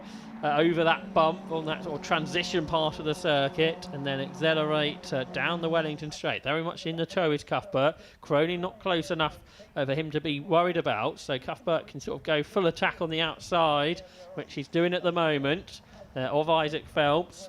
Phelps, who's from Hertfordshire, leading the Essex-based youngster Max Cuthbert into Luffield Corner. Bit of a wider line used here. Of course, if they start battling, that could allow Colin Cronin, the 16-year-old, to come towards them. And he's not that far ahead of Joseph Smith, with Alfie Slater now up into 5th. Rocco Coronel dropped back on the previous lap to 6th spot. But across the line, defending is Isaac Phelps. Probably the heaviest we've seen him defending this race as we approach half distance. Into Copse, Cuthbert looks to the outside. He was just 0.12 of a second away at the line. Can't go through there though this time, as Coronel's lost another spot, by the way. Felix Livesey up into 6th now. But the top 7, separated by just 3.6 seconds, perhaps all coming back together as the top 2 start to battle. Yeah, this is a good run for Max Cuthbert, who, as we spoke to him earlier, did say he did enter the first 3 races of the 2024 season. That occasion he was racing with Elite Motorsport, but for this winter series he's headed over to R Racing. Seems to be doing very well at the minute with the support he has around him, but can he get the move done on Isaac Phelps as he heads under the bridge once again? Nothing to choose between the top 2, and can now Max put the pressure onto Isaac Phelps to either force him into a mistake or just trying to sneak that car down the inside line? But as we keep saying, there's still plenty of time to go in this one, yet to reach half race distance, so Max continues to push for the time being as Colin Cronin all of a sudden gets much closer. So after running on his own in 3rd position, Colin now starting to catch up and could have his chance of getting through on the 2 ahead of him. But Colin comes from a long illustrious racing family, really, because he's brother of 4-time British Rally champion Keith Cronin, and also brother to Robert Cronin, who has raced within GTs over the last couple of seasons as well. So Colin, the youngster, the man from Ireland, racing with Fox Motorsport, now right with the top 2. Who continue to battle. Isaac Phelps defending up towards Beckett. Cuthbert looking to the outside, but it's the Elite Motorsport car that continues to lead into the second half of this race. It's lap 9 of what should be 17 if the first race is anything to go by in the 20-minute duration. But Phelps now defending hard down the Wellington Straight. Cuthbert now though has attention from behind with Colin Cronin not too far back in the Fox Motorsport car, but R Racing's Max Cuthbert can't find a way through there. They go past the BRDC and then into Luffield Corner. So Elite still lead the way, but now it's 5 for the lead, really, because Joseph Smith, another Elite Motorsport car, and Alfie Slater, who is out drawing alongside him for R Racing, have closed in. Alfie Slater, who was down, I think, down to 8th on the opening lap. He might be about to go 4th through Woodcote Corner on the inside. And he will just force out slightly wide there Joseph Smith, who he gets through now across the line. Really impressive, actually, with how Joseph's getting on, because this is his Ginetta Junior debut. So to be running well up towards the front is very impressive from this youngster, who now has, as we said, lost the place to Alfie Slater. So slowly but surely, Alfie getting himself now back into contention, and he has just over 8.5 minutes to play with to try and do something about these 3 who continue to squabble. But Phelps has still not been passed within this race as they run even wider through the exit now of Beckett's Corner. But Max Cuthbert still there in 2nd. Colin Cronin gets a good run on towards the Wellington Straight. So will he dart for the inside? I don't think there'll be room on the inside, so if he wants to get past, he'll have to try something on the outside. So that's exactly what he does. He goes for the more preferred line into the corner, which will give him a little bit more momentum, but he still can't find the inside for the next corner, so still has to sit there in 3rd position. But of course the concertina effect, as they all hit the brakes at different times, does mean that Alfie Slater should be closer at the end of this lap. Yeah, that's right. So he's fighting his way back in. He was on the podium in race 1, and I think the drivers behind know if Isaac Phelps wins this one too, it very much makes him the favourite going into tomorrow for the championship and the prize that goes with it. Max Cuthbert, though, looking for his first win. He in the main season, his best result was 11th in those couple of meetings he did, but had that 4th in race 1 and looking to go better than that in race 2. Down towards Beckett, hard on the brakes. They go down again, big flash of flame up the back of the leading car for Phelps. Wide is Cuthbert, maybe a little bit too wide. Huge bouncing over the bump there, and now out wide is Cuthbert, almost on the grass, and that's allowed Colin Cronin to go through into 2nd. Yeah, that was wide, wasn't it, from Cuthbert, as you said, and it was wide enough for him to hit the grass on the midpoint of Beckett's and also on the exit of the corner as well. So Max has to let Colin Cronin through effectively because he got the better run onto the Wellington Straight. Alfie Slater was also wide in the background at the same point as Max Cuthbert, but he didn't lose a place to the car behind, which is still Joseph Smith, who is holding on to the coattails of the 4 ahead of him. So he could be on for a really, really good result. If he can kind of stay out of any dramas and melees, then Joseph Smith might be able to pick up any pieces that do embroil these leaders towards the end of the race. But they're all playing good stuff at the minute as they cross the line for what's going to be the 11th time of asking. It's Isaac Phelps that leads the way. Colin Cronin is still there in 2nd place, although Max Cuthbert tried to retaliate in towards Copse Corner, and Alfie Slater now sits in 4th position, and those 4s covered by around about 1.2 seconds now. Down to Beckett for lap 12 of the race. up the curb on the inside, then wide, and then just drive completely over the next curb, and then onto the Wellington Straight they go. Defending is Cronin. Max Cuthbert trying to fight back then up towards the left-hander at Brooklands corner. Is Cuthbert fully alongside Cronin here? I think he might be, but Colin Cronin hangs on the inside. This could allow Isaac Phelps just to get away a little bit again. Got Joseph Smith at the back of this group. He's having a good debut day here at Silverstone too. But for Isaac Phelps, continuing to lead with 5 more laps of the race to go, so there's still time for things to change here. The Woodcote line by some is very tight, and the defence now for Colin Cronin up towards Copse Corner. Max Cuthbert still can't find a way through those. Getting more experience all the time in racing terms is Max Cuthbert. Colin Cronin, a couple of years older, just ahead as they head down towards Maggots and then into Beckett. It's 34, nosing ahead then. He's Max Cuthbert, but he's on the wrong line really to make anything of this, and he might lose a spot instead because Alfie Slater on the inside. The 2R Racing teammates almost wheel to wheel, but I think it's still Cuthbert ahead for now. Yeah, keeps himself ahead onto the Wellington Straight, but let's see how that all unfolds as they come off it. Down towards the left-hander of Brooklands, we're about to go with Isaac Phelps, who currently has across the line 6/10 in hand over the rest of the pack, but I think this might be growing at the completion of this one as Alfie Slater tries to push Max Cuthbert in towards the left-hander at Brooklands and then into the right-hander of Luffield. The back end just trying to step away from him as he goes round the full right-hander. Back onto the start-finish line they're about to come. Currently, Max Cuthbert holds the quickest lap of the race, which does mean he gets that extra point for that, and he also gets the extra point from the earlier race as well, because he did a 1:12.0.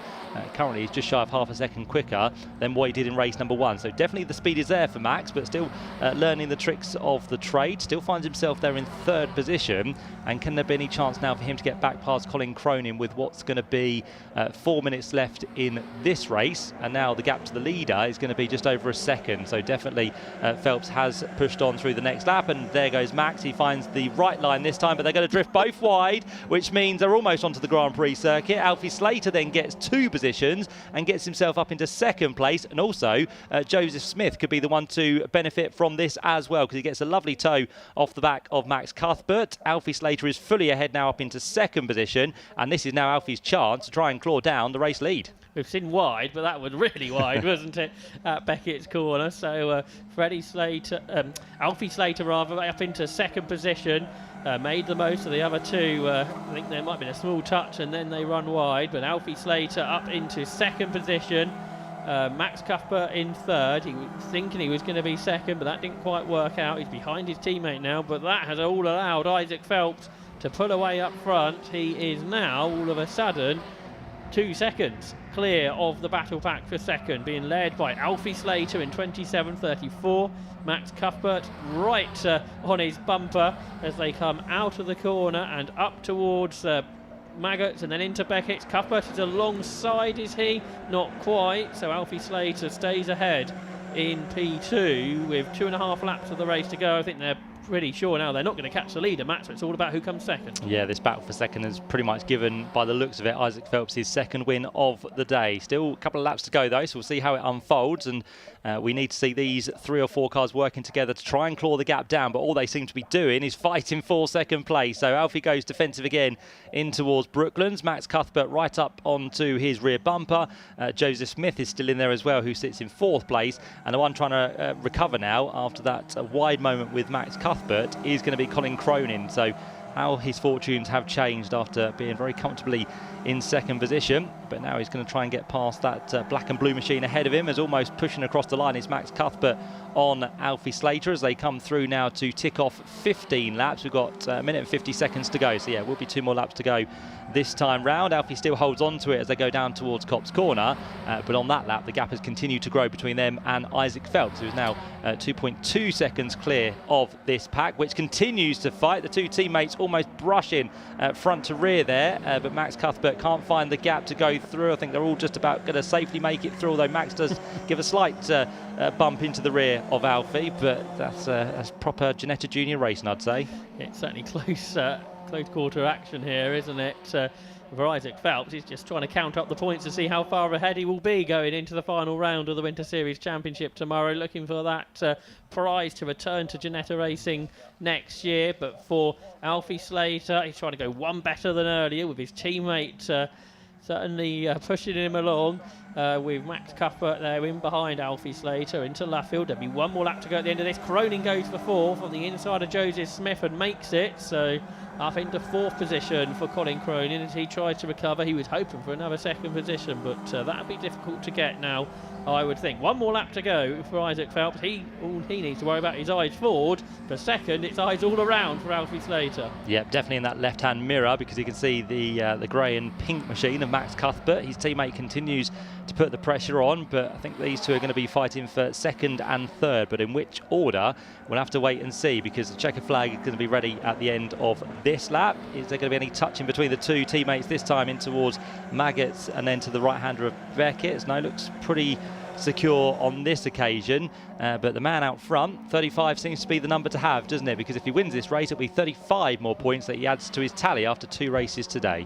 That's right, but for second place, that's all about to be contested through the complex for the final time past the BRDC grandstand and clubhouse. Who's going to come out on top? Big effort from Cuthbert round the outside, but Alfie Slater's got the line he wants really, but can Cuthbert hang in? No, he can't, because if he could hung all the way around the outside of Brooklands, that would be the inside at Luffield. That didn't work out. Joseph Smith goes to the outside line for Luffield corner, but that's going to work either. But it's 2 from 2 for Isaac Phelps, and Elite Motorsport win round 2 of the Ginetta Junior Winter Series, and Isaac is very pleased about that, unsurprisingly. For second, side by side for R Racing, it's a 37 thousandths of a second, but it goes the way of Alfie Slater with Max Cuthbert in third.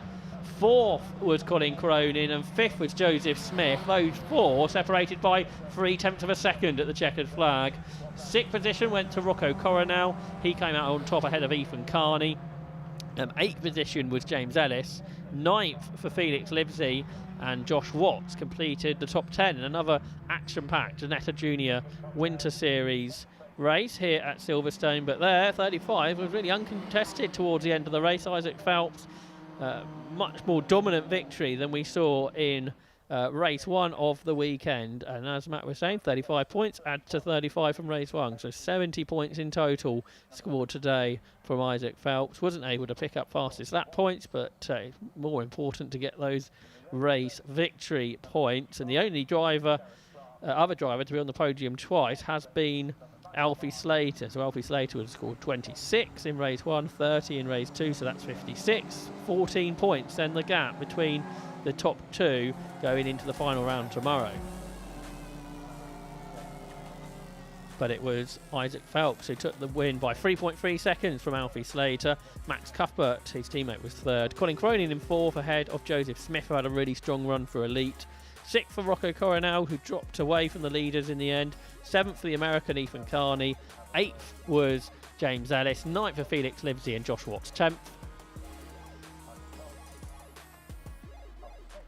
And then the remaining finishers were Jarrett Clark, Hamish Forrest and Henry Cameron, with a retirement early on for Scott Lindblom. Fastest lap, that went the way of Max Cuthbert, 1 minute 11.686 on lap 4 of the race here at Silverstone on the national circuit for round 2 of the Ginetta Junior Winter Series. One more round to come up for Ginetta's, which will be tomorrow. Tomorrow morning, around 11:15, just after the Waterhays Trophy last chance race, before the semi-finals.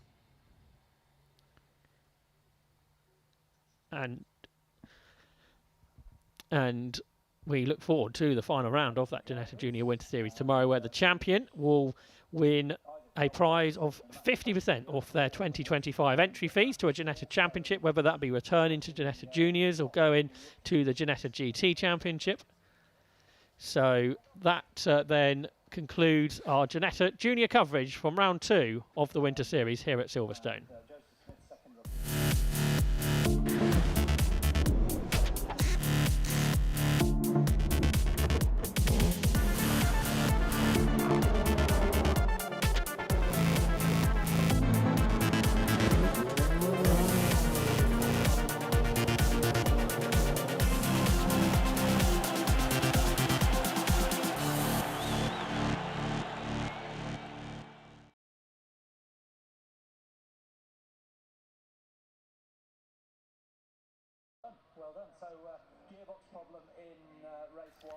So back to Formula Ford action next here at Silverstone. We have the two pre-finals for historic cars coming up with the Koehler Trophy, the first of the two races for pre-1982 Formula Fords. The grid for the final for these cars will be set by the results of the race we are about to see, which will be over 8 laps, much like the heats were earlier. So everyone will qualify for the pre-final, but will qualify from the final from this pre-final, but the order they will start that race in will be determined by the next 8 laps.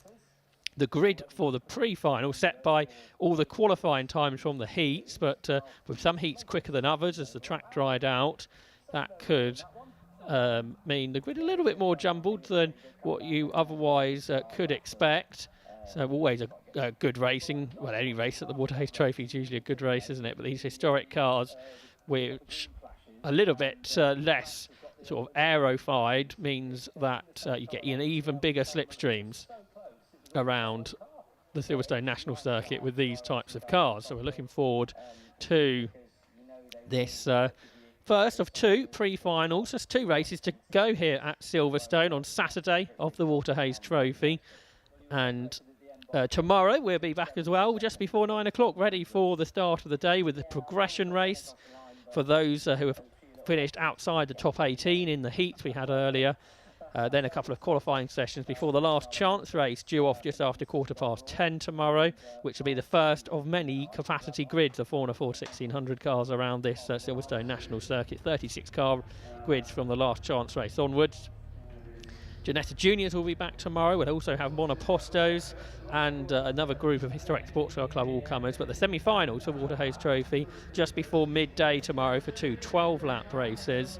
And then a group of finals at the end of the day start around 2:30 with the 2 historic finals. Tomorrow the Janet Cesar will be before the Koehler Trophy.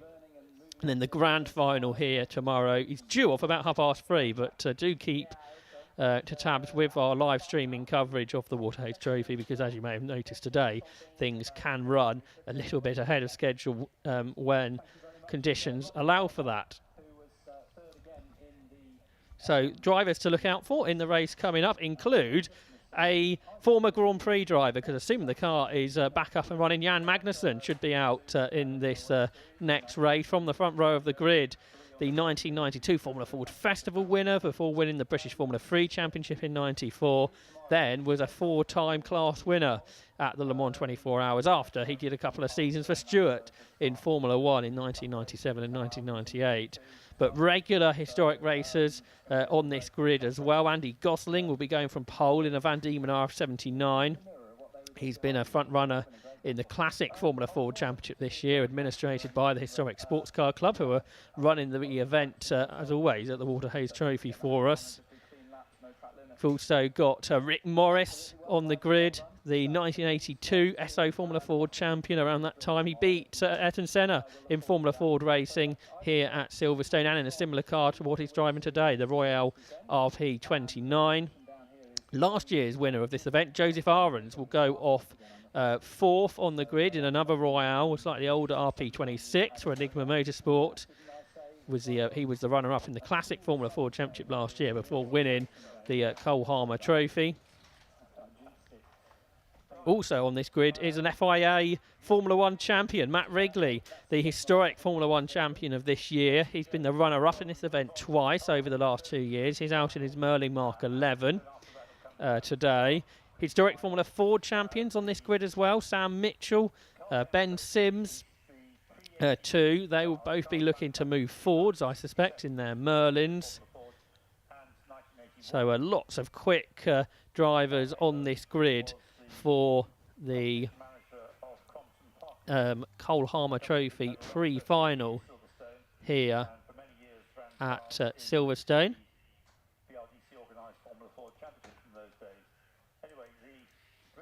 So shortly the cars will be making their way out of the assembly area. We'll be just 2 more races to go, Matt, but historic Formula Ford racing always a a great part of this meeting. Certainly are, yeah. We had 4 races earlier on, didn't we, from the Walter Hayes Trophy heats, which were absolutely fantastic. And as Josh said, we're getting ready for some pre-finals to end the day here on the first day of action at Silverstone. You can see that the flags are just picking up a little bit there, so the breeze is starting to increase. And once again, through those interviews, which we didn't bring you, unfortunately, we had a few dramas, but we have got those in the bank, so we might be able to show them a little bit later for the Ginetta Juniors. But there was some spots of rain starting to fall again, so that might just play into the effect of how this pre-final does go for the next of our races, as the cars get themselves ready down there in what's going to be the assembly area. But this, of course, for the Carl Harmer Trophy. And we're going to have some good fighting going on. Unfortunately, the man who starts towards the front of the field for this race, Jan Magnussen, had some dramas earlier on. So it'll be good to see, hopefully, him go well and find himself towards the front of the field, giving us a good battle, maybe even a win. There he is. So he is there. So great that the GT Motorsport team have got Jan Magnussen back out. So great to have him here at the Walter Hayes Trophy for the first time in probably about the oldest race car he's ever driven, a Van Diemen RF78, a car 14 years before he won the Formula Ford Festival of Brands Hatch, but in a livery that replicates his Formula Ford Festival win in 1992, on his way up to being a Formula 1 Grand Prix driver.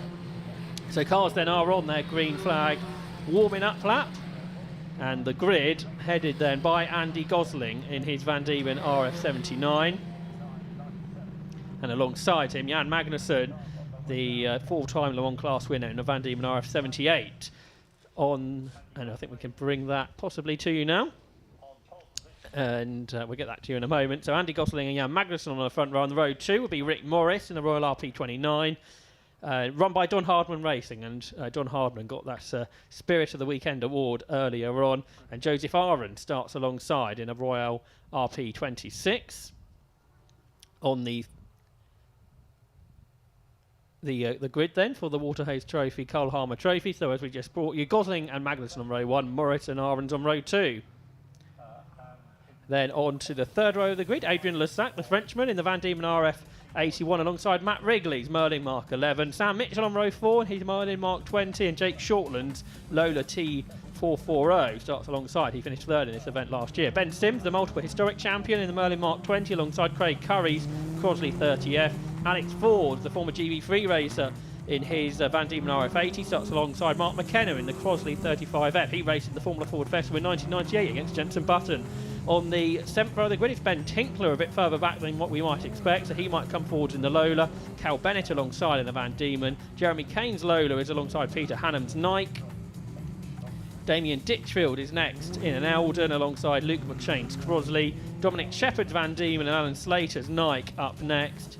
And then completing the grid is Meli Zhang in the Speed Sport locally run Merlin Mark 20. 8 laps of Formula Ford racing then coming up for pre-1982 cars. The early years of Formula Ford 1600.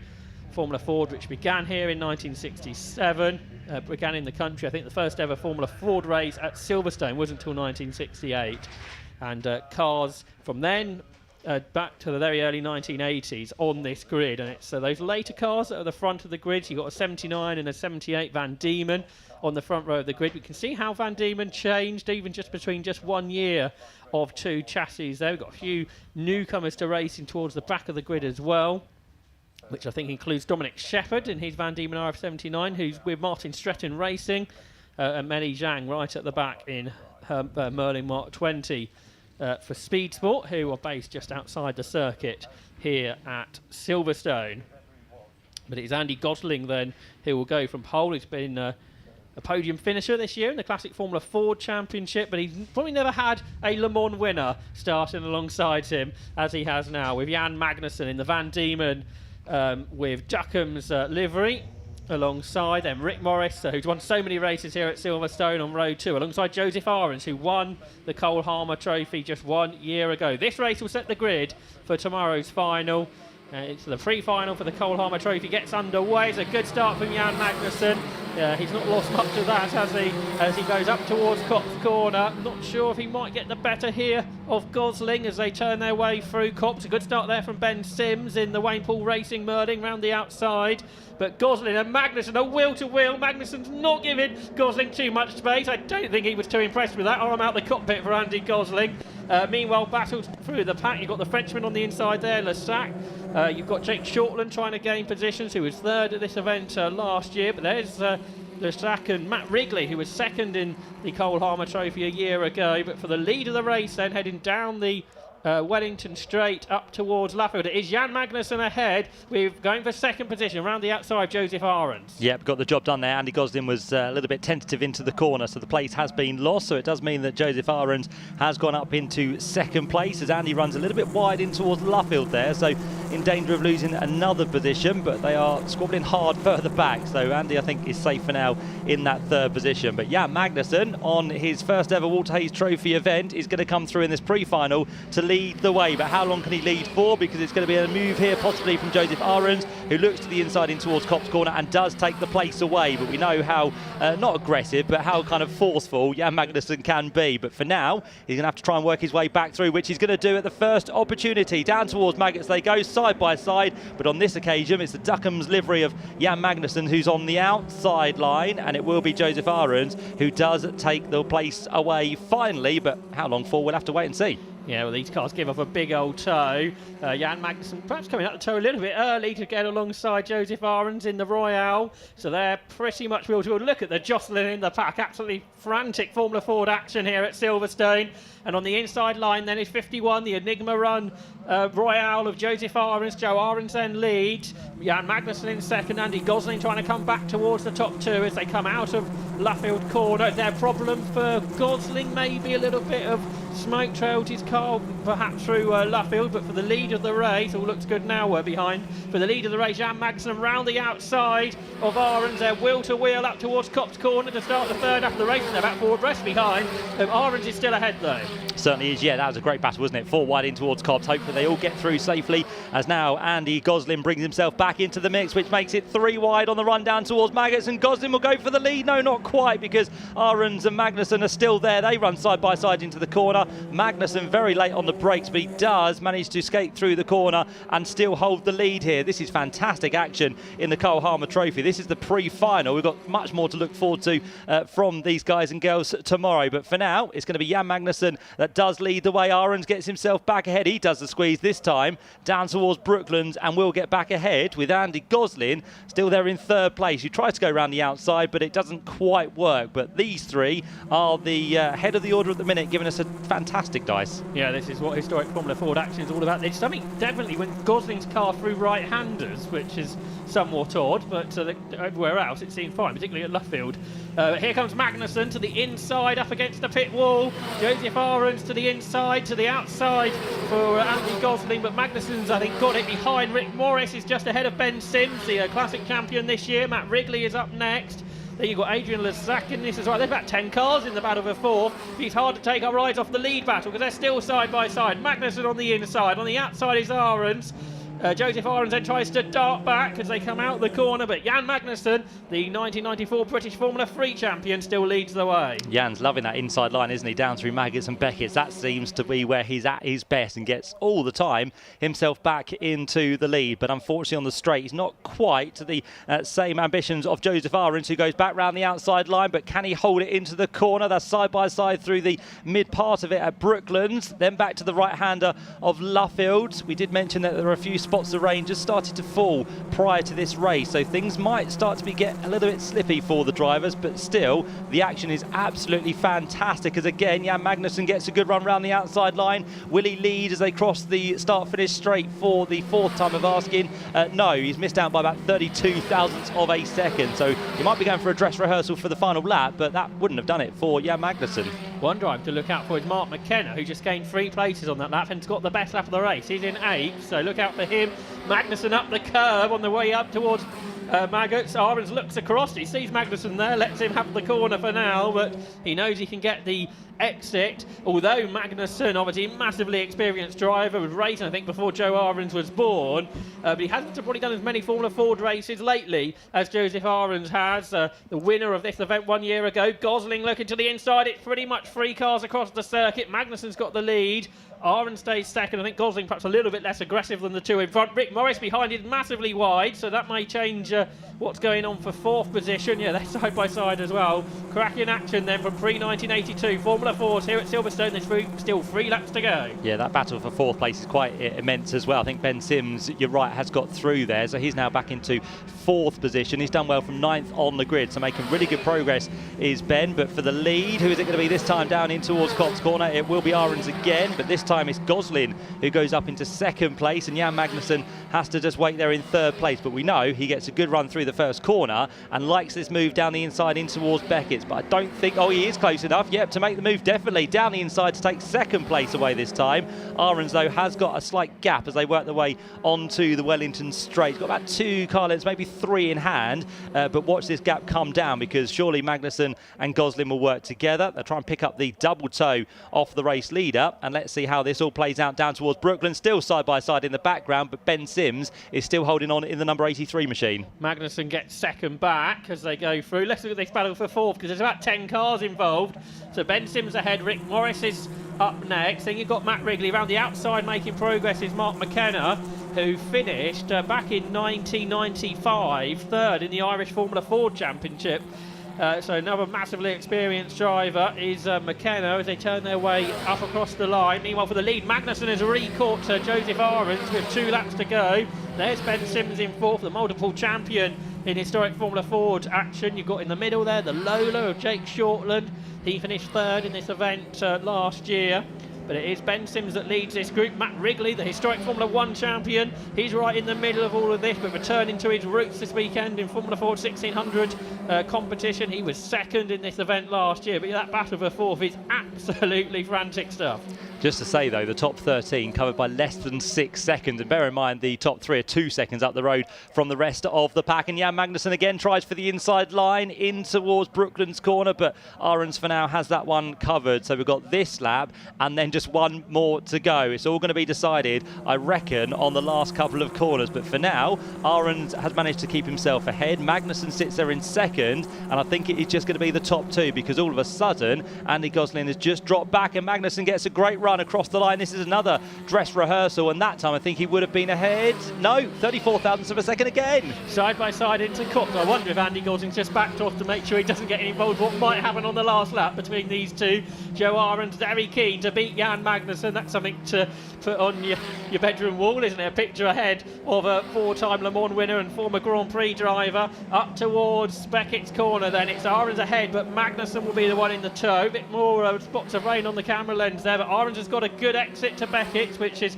super important. He's a few car lengths ahead. He's trying to break the tow. That's not really going to be possible. Magnussen's going to get closer and closer up towards Brooklyn's corner. He's not going to go through here, but that doesn't mean it's over yet, because we know how strong the slipstream is in these cars. Up towards Laffield, the final sort of proper corner before they head off towards Woodcote. Magnussen looks for a tighter line. Are we going to get a Silverstone type finish here with a side-by-side across the line like we had on the previous lap? I think we might do, because Magnussen right in the tow. He will pull out of the tow through Woodcote corner. Joseph Ahrens ahead through Woodcote, but at the line it's going to be side-by-side.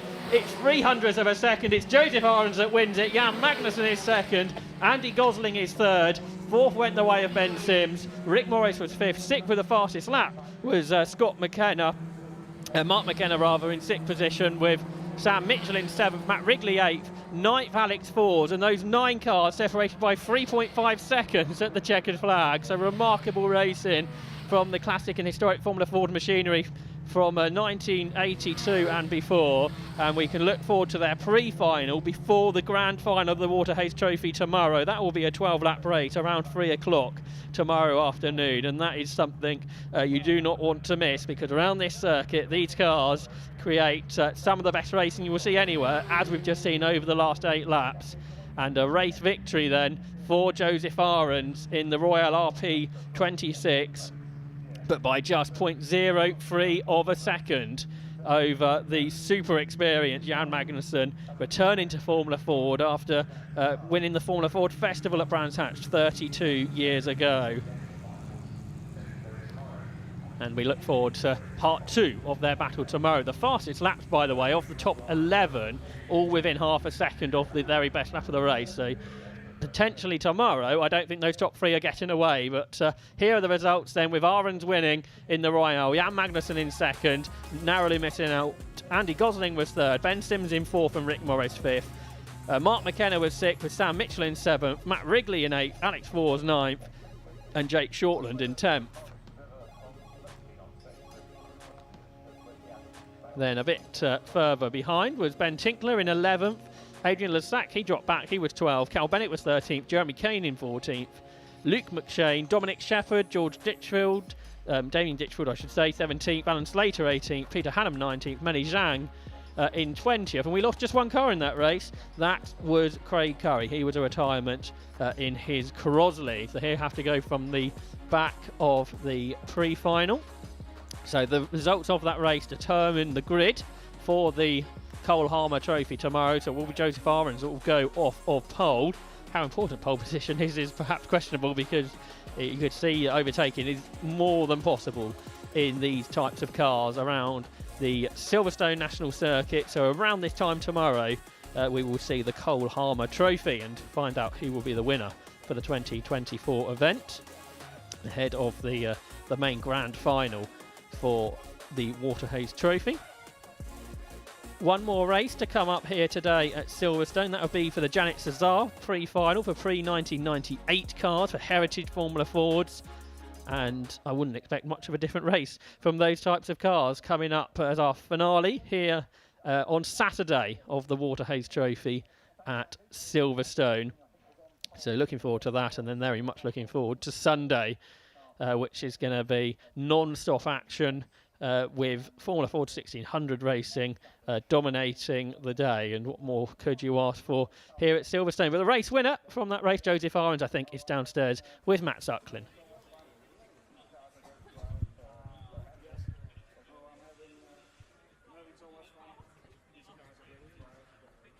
Thanks very much, Josh. Yep, down here with Joe. James Beckett on hand to hand out the trophy for the pre-final, which was a fantastic race. Really enjoyed watching that. You must have enjoyed being part of it as well.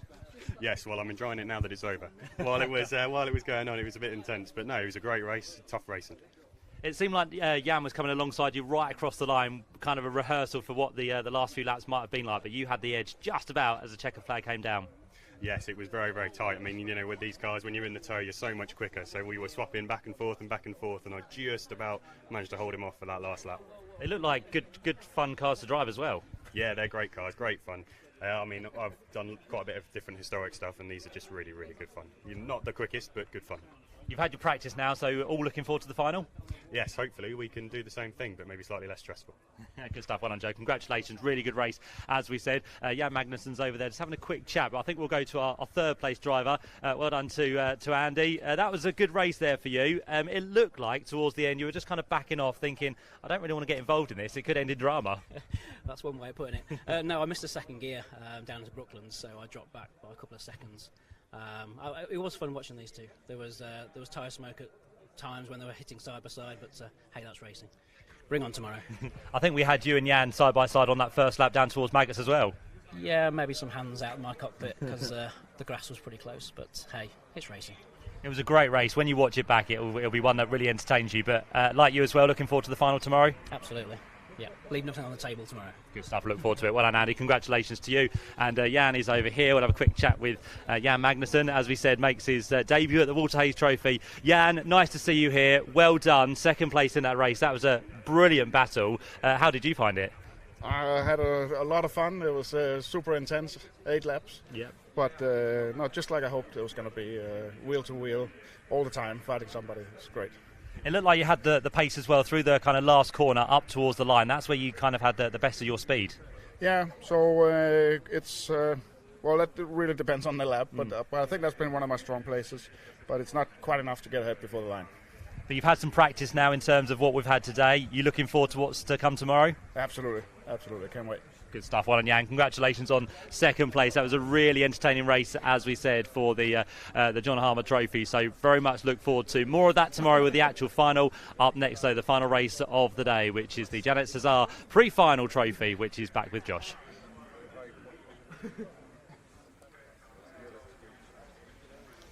One race to come on Saturday of the Waterhays Trophy here at Silverstone. As Matt just explained, it's the Janet Cesar pre-final, so another race that will set the grid for their final tomorrow. That'll be the first of the 3 finals that complete Sunday of the Waterhays Trophy around 2:30. There are spectators staying right to the end here at Silverstone because, well, why wouldn't you? Because Formula Ford 1600 racing around Silverstone, nothing can beat it, I don't think. And today we have seen that absolutely the heats have been incredible, and it's only going to get better tomorrow. The semi-finals and then the 3 finals at the end of the day. Some of the best racing you'll see all year.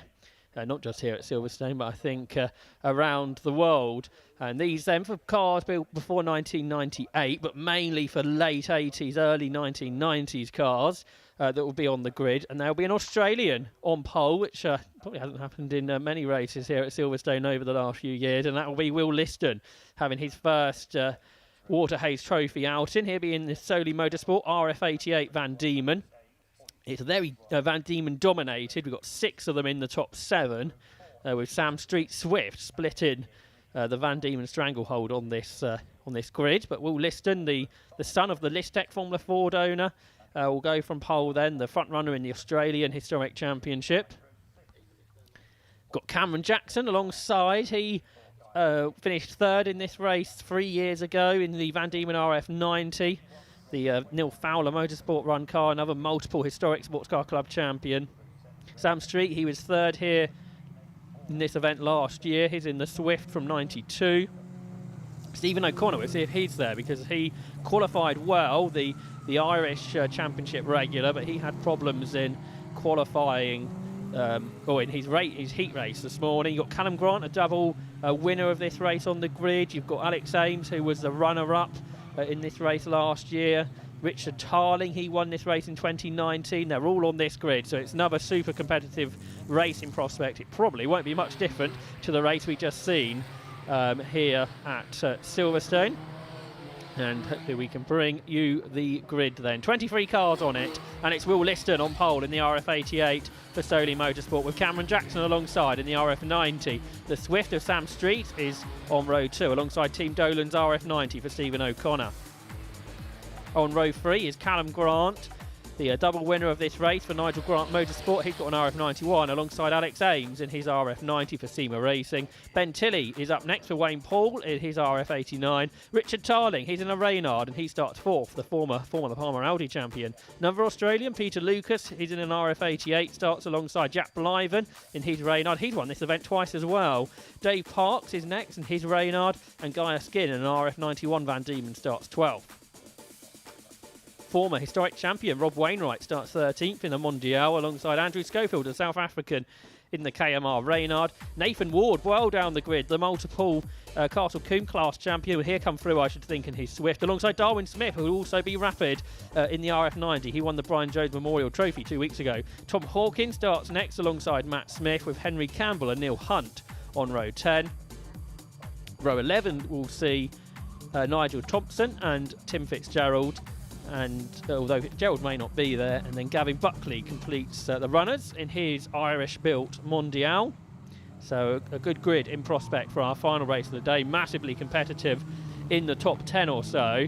So for slightly later cars than what the machines we just saw, so these majority are between about 88 and 92, so a very small age span. And Matt, looking forward to this, particularly if the last race is anything to go by. Yeah, one of the races, I think, of the day so far, isn't it? The one we've just seen. But let's hope this one also lives up to expectations as well. As you said, pre-99 cars out there on circuit. Another good, healthy field of over 20 to look forward to what will be the last race of the day. So short and sweet once again with just 8 laps on the cards. But that's all we need to provide some really good entertainment. And let's see who takes the final spoils on day number 1.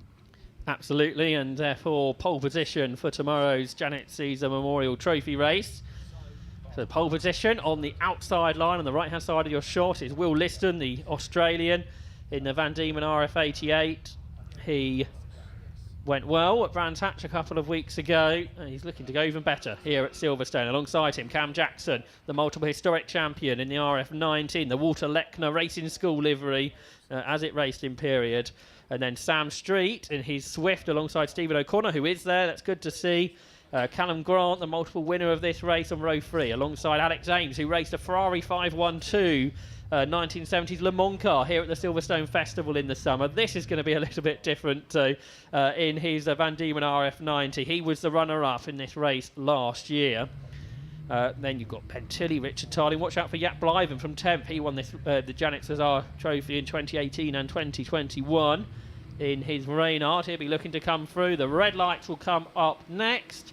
In the final race of the day here at Silverstone, we'll get underway for 8 laps of pre-final action. Away they go. It's a good start from Jackson then, off of the inside, so he should lead up towards Copse Corner. But Stephen O'Connor's made an even better start from the second row of the grid, and he looks up the inside as they go through Copse. Oh, they haven't all got through, have they? That's O'Connor and Sam Street. They're in the gravel. I thought it was ambitious from Stephen O'Connor, and a bit like at Brands Hatch, he is in the gravel trap. Down towards Maggot to Beckett. There's Darwin Smith. He's coming through. He started 16th on the grid, but he's made great progress. The winner of the historic final at the Formula Ford Festival a couple of weeks ago. But there's Stephen O'Connor's car, very broken in the gravel. Yeah, not good news at all, and we are going to have something because everyone's slowing down. Red flag, there you go. So that is no surprise because it's only an 8-lap race, and of course if a safety car was brought out it would mean we'd lose quite a few. So a couple of cars to be recovered from the gravel trap at Copse Corner, and it looks like it's quite a bit of damage unfortunately on Sam Street's car with the right front wheel which has gone missing, and I think on the other car there was also a wheel which has been badly dented as well.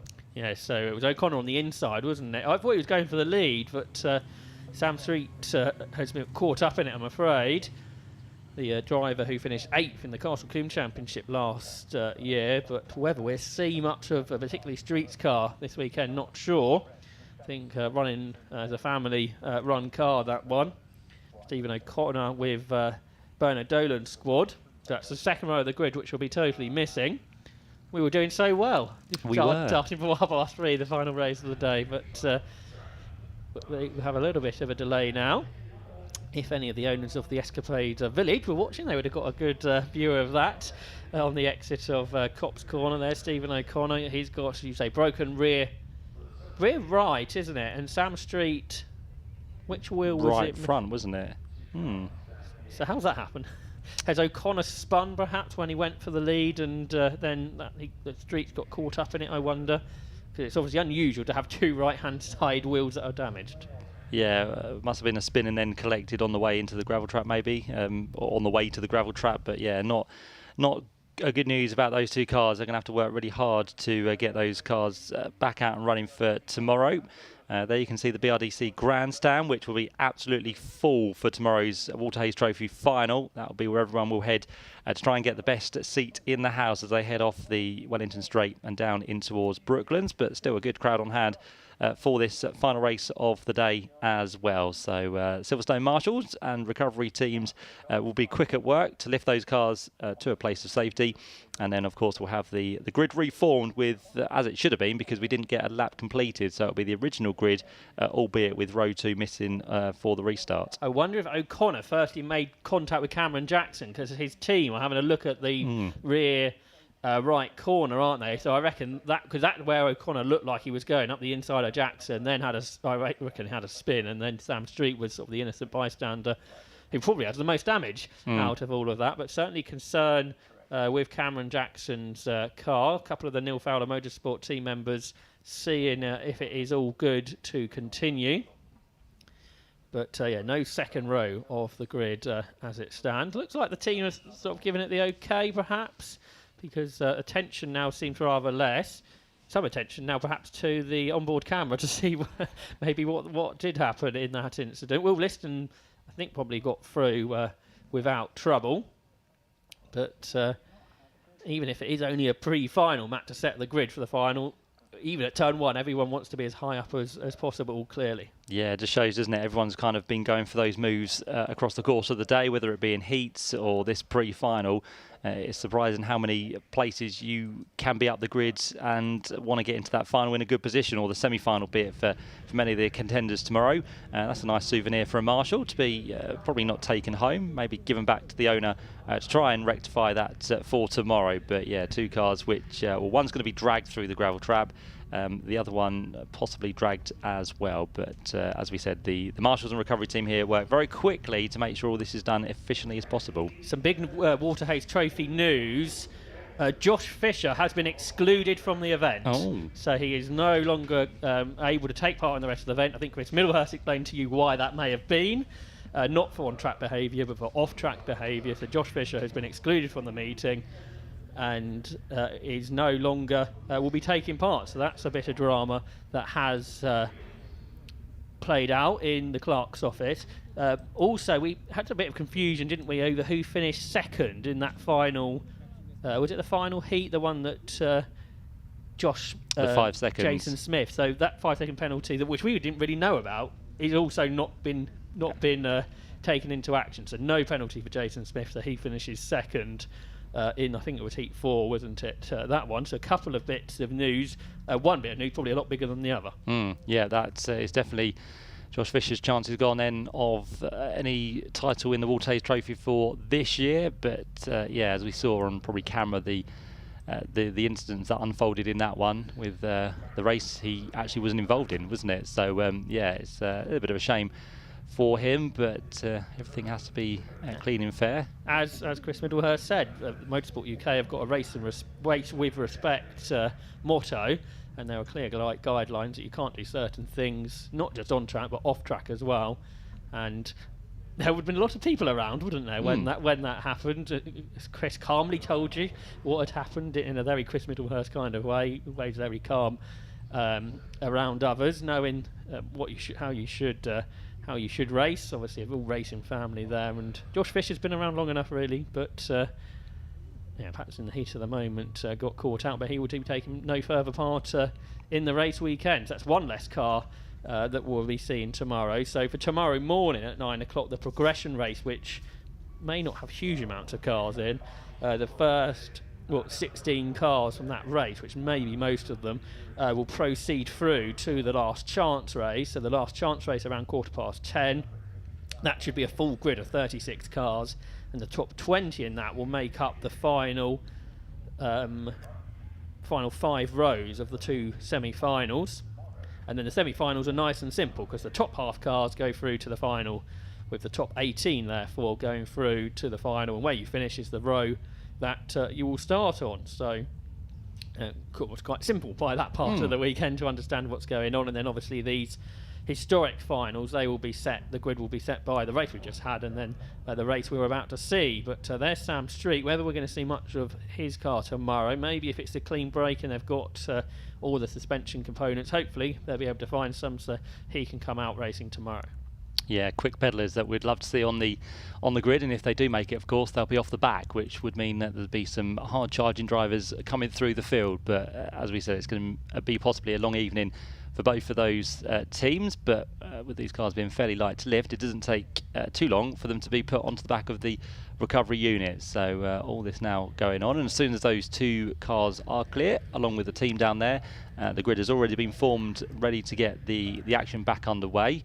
Still waiting to see what will happen. Yeah, so we're going to have another green flag lap plus the full race distance to be carried on, because as we said, not one lap was completed, so they will get the full 8 laps for this pre-final, as all the drivers just wait with anticipation to see when they get going and how the race will unfold for them. But what it does mean is there's going to be a nice clear run for both Alex Amez and Callum Grant on that 3rd row, so they'll have a bit of advantage as they try and close that gap on the run down towards the first corner when it gets back underway.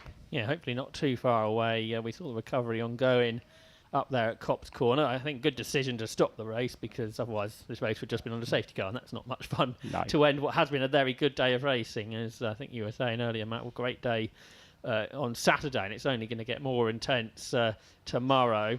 and it's really impossible to even think of a few drivers that could be a race winner come the Waterhays Trophy Grand Final tomorrow. There's so many options, and the racing around here is so unpredictable.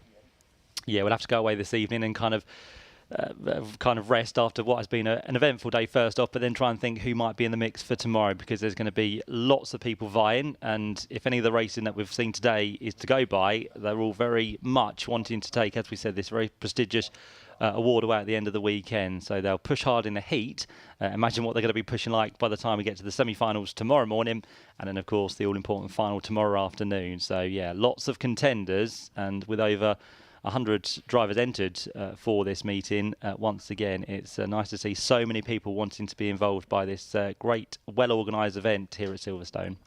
So this race is named after Janet Cesar. It's the Janet Cesar Memorial Trophy.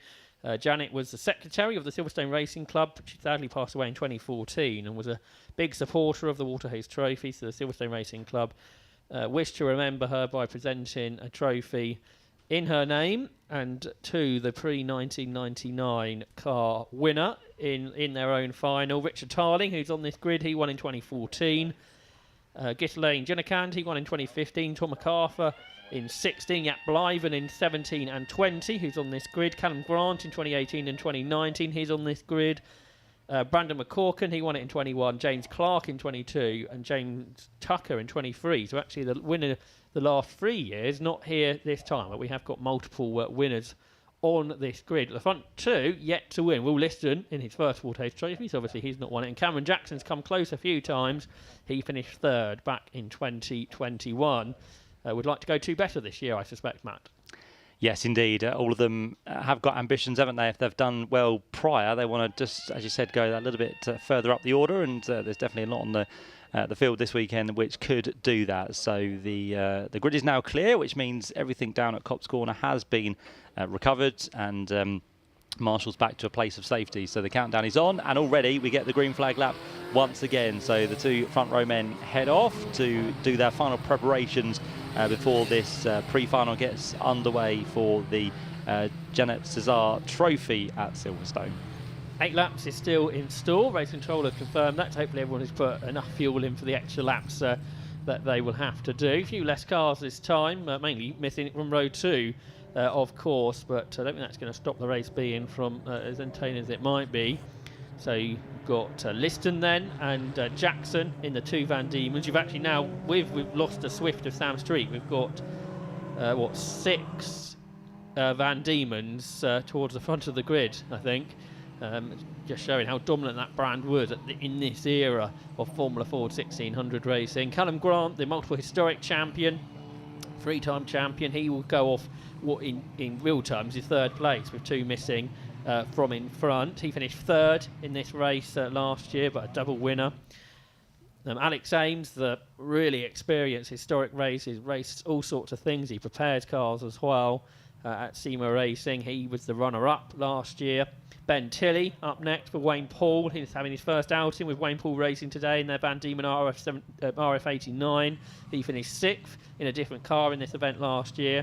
He's a former Classic Formula Ford champion, former Classic Formula 3 champion too. Richard Tarling alongside in the Reynard won this event in 2014 and 2019.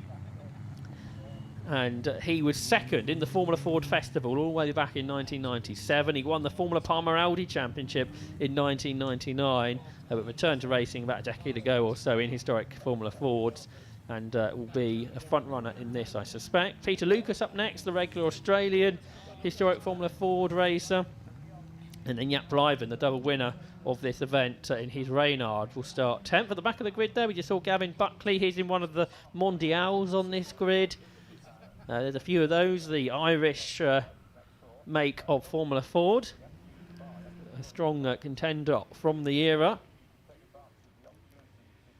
Some members of the British Racing Drivers Club watching on in the warm, I'm sure, of the BRDC clubhouse. There's some brave members, though, have gone up to the top floor to get the best view of the best overtaking opportunity that is Brooklands Corner.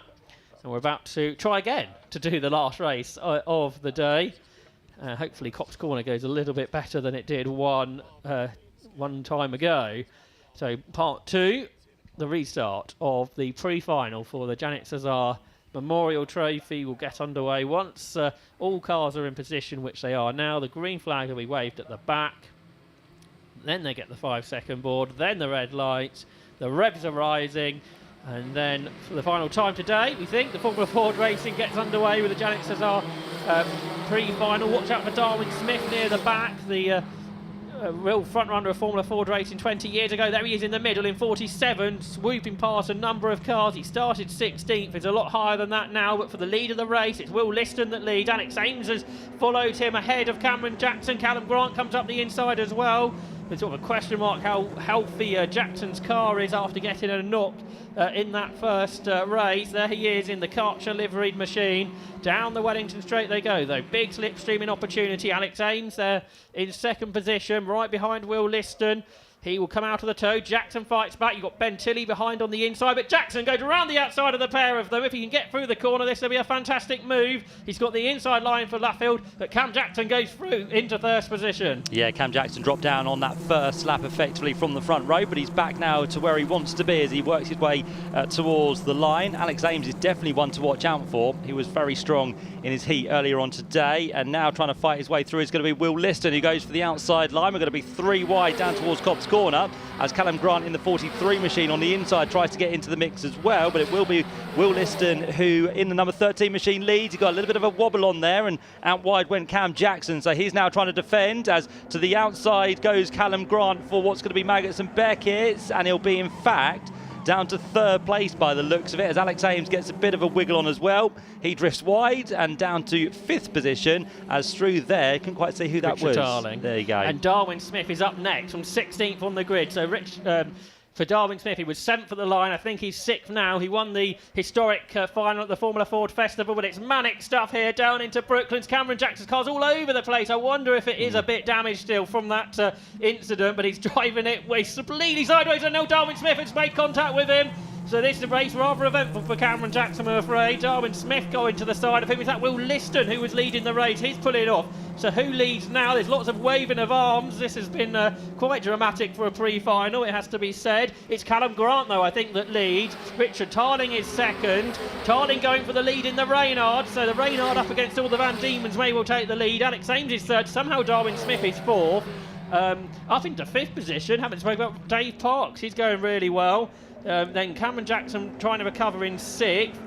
This is quite a crazy race already, Matt. It is, yeah. I think Dave Parks' car was possibly smoking through Cobb's Corner as well, so we lost about 3 places as Will Liston comes into the pit lane. I don't think our timing screen's quite right, because we are still green, yep. So down under the bridge they go for what's going to be the 3rd time of asking. But what a race this is turning out to be, with a few dramas earlier on. But Richard Tarling now is going to be the man who leads down off the Wellington Straight. 2nd place as it stands is going to be the car of Callum Grant, isn't it, in the number 43 machine. Those two now just a slight margin over Alex Ames, who leads the next train through, but he runs wide and the door's going to be very much open for 3rd place as Tarling and Grant go nose to tail across the line. Absolutely. So Richard Tarling leads, but Callum Grant is attacking in the Nigel Grant Motorsport car, his father's run car. Behind Darwin Smith and Alex Ames are battling it out, but it is Tarling then that leads. 2nd is Grant. I think, although his dad runs the car, I think it's owned by Roger Arnold. Meanwhile, behind, Darwin Smith getting involved in the noseless RF90, but it is Tarling that leads into Beckett's. Is a bit sideways. That's a car from 1989. The 91 car for Callum Grant. Down the Wellington Straight we go. This is lap 4, so we're on lap 4 of 8 as they turn their way down the Wellington Straight. Callum Grant comes to the outside of Tarling. Meanwhile, behind, Darwin Smith got the inside of Alex Ames. So Smith continues to proceed, although runs wide, and it's Cameron Jackson who comes back up the inside. Jackson's hobbled car, well, it's not slowing him down much. He's back ahead of Darwin Smith, who we had that incident with. Then you've got Ames, then Ben Tilley is up next.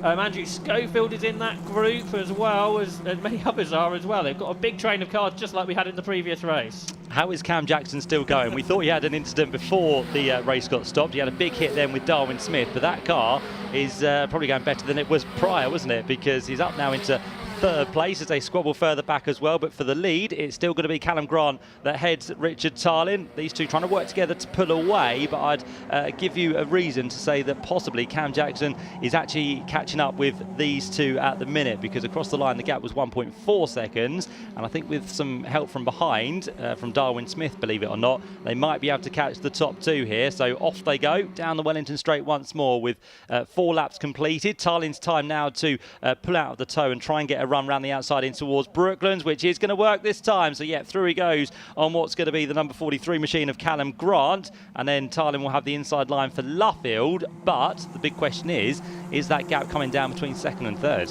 It might well be. So it's not over for these two. There might be others coming into it, but it is the Reynard then of Richard Tarling that leads at the line like he did a lap ago, although on the lap ago Callum Grant went through at Copse, and he's trying to do that again. He's on the inside and he grabs it, but catching them at over half a second a lap is Cameron Jackson. He's just set the fastest lap in the ex-Walter Lechner Racing School car, so he's up there in third ahead of Darwin Smith. So it's pretty much 4 for the lead with 3 laps including this one to go. Down into the right-hander at Beckett, you've got 3 drivers who have been race winners in historic Formula Ford up front, and then ahead of Darwin Smith. Darwin Smith, who started 16th, he finished 7th back in 2003 in the Formula Ford Festival. Hasn't done so many outings here at the Walter Hayes Trophy, but he's right in this lead battle, which sees Tarling go back ahead of Grant into Brooklands. Yeah, Cam's come in and he needs to do it cleanly on this occasion. He doesn't want any dramas with just a couple of laps now to go, but he has been the quickest man over the last 2 laps here, and I'd probably put it to you that he's going to be pretty quick compared to those 2 ahead of him on this lap as well. So 4 for the lead, still at the minute Tarling that leads. 2nd place for Callum Grant, 3rd place for Cam Jackson. Darwin Smith gets a good run as he tries to get to the inside of Cam down towards the first corner at Copse. Let's hope it's clean, which it is, and for 2nd place we're going to be side by side, but it's going to be Callum Grant on the outside that just about hangs on. Cam Jackson gets back into the tow as they head now down towards the left flick of Maggots in towards Beckett. So I don't think there's quite going to be a gap to get through, so for now they all have to sit in tow, but 1st, 2nd, 3rd and 4th covered by a blanket as they head now on to the Wellington Straight for the 7th time of asking. It was worth waiting for this final race of the day, wasn't it? Absolutely cracking stuff again.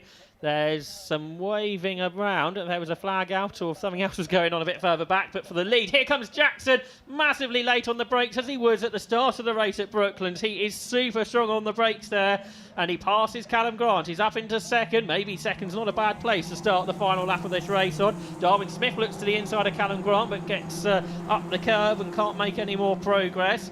So through they come, through Woodcote with 1 lap to go. A nice gap for Richard Tarling, but I don't think that gap will exist by the time he gets to Copse. No, because still got some defending to be done for 2nd place as they turn their way in towards Copse once again. It's going to be Darwin Smith that gets through on this occasion. So all of a sudden, Callum Grant now is off at the podium down into 4th place. But as we said, we don't reckon it's going to stay this way with just half a lap to go. But it's the one who wants to make the move, Cam Jackson, on his recovery. They're in 2nd position, but can he get a nice tow then on Richard Tarling on this final lap to try and do a move which he half thought about last time round in towards Brooklands? He'll get a nice tow, as we know, but is he going to be late enough on the brakes, and can he catch Richard Tarling napping? And Tarling had a little gap, but it's coming down the Reynard ahead of the 3 Van Diems. Darwin Smith looking to the outside. Jackson, I thought, was pointing backwards on 1 lap at Luffield, but he's going for the lead into the final corner. Tarling ahead for now, but that doesn't mean you'll be ahead at the line. Out of Luffield corner they come. It's so important to get a good run, then use the slipstream through Woodcote corner.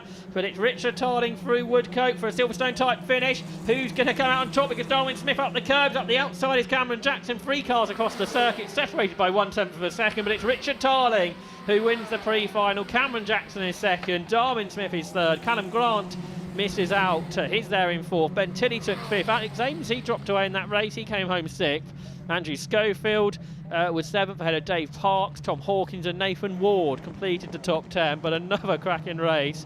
There hasn't been a bad race today, has there? There definitely hasn't been a bad Formula Ford race, and Richard Tarling is the race winner then in that Reynard, the car from 1989, but starring in this race really from the heyday of Formula Ford 1600, when you had masses of championships around the country, around the world, And Richard Tarling waving to his fan club in the BRDC clubhouse. I think this car owned by Martin Short, BRDC member, of course. And the car comes out on top, I think, for the first time since it returned to racing. They're in the hands of Richard Tarling. So let's look at those results.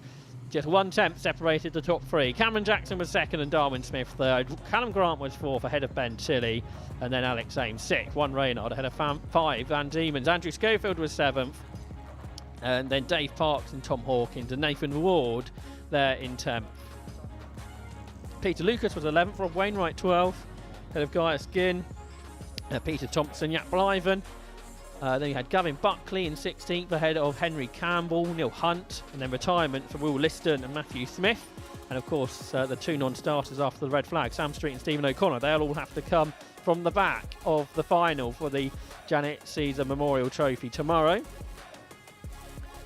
And that's the race action then completed for today, day one of the Waterhays Trophy. We'll be back before 9 o'clock tomorrow with the progression race that will start off our full day of coverage from Silverstone. But very shortly we'll be heading down into the pit lane for one last time today. Matt Suckling will be with the race winner, Richard Tarling.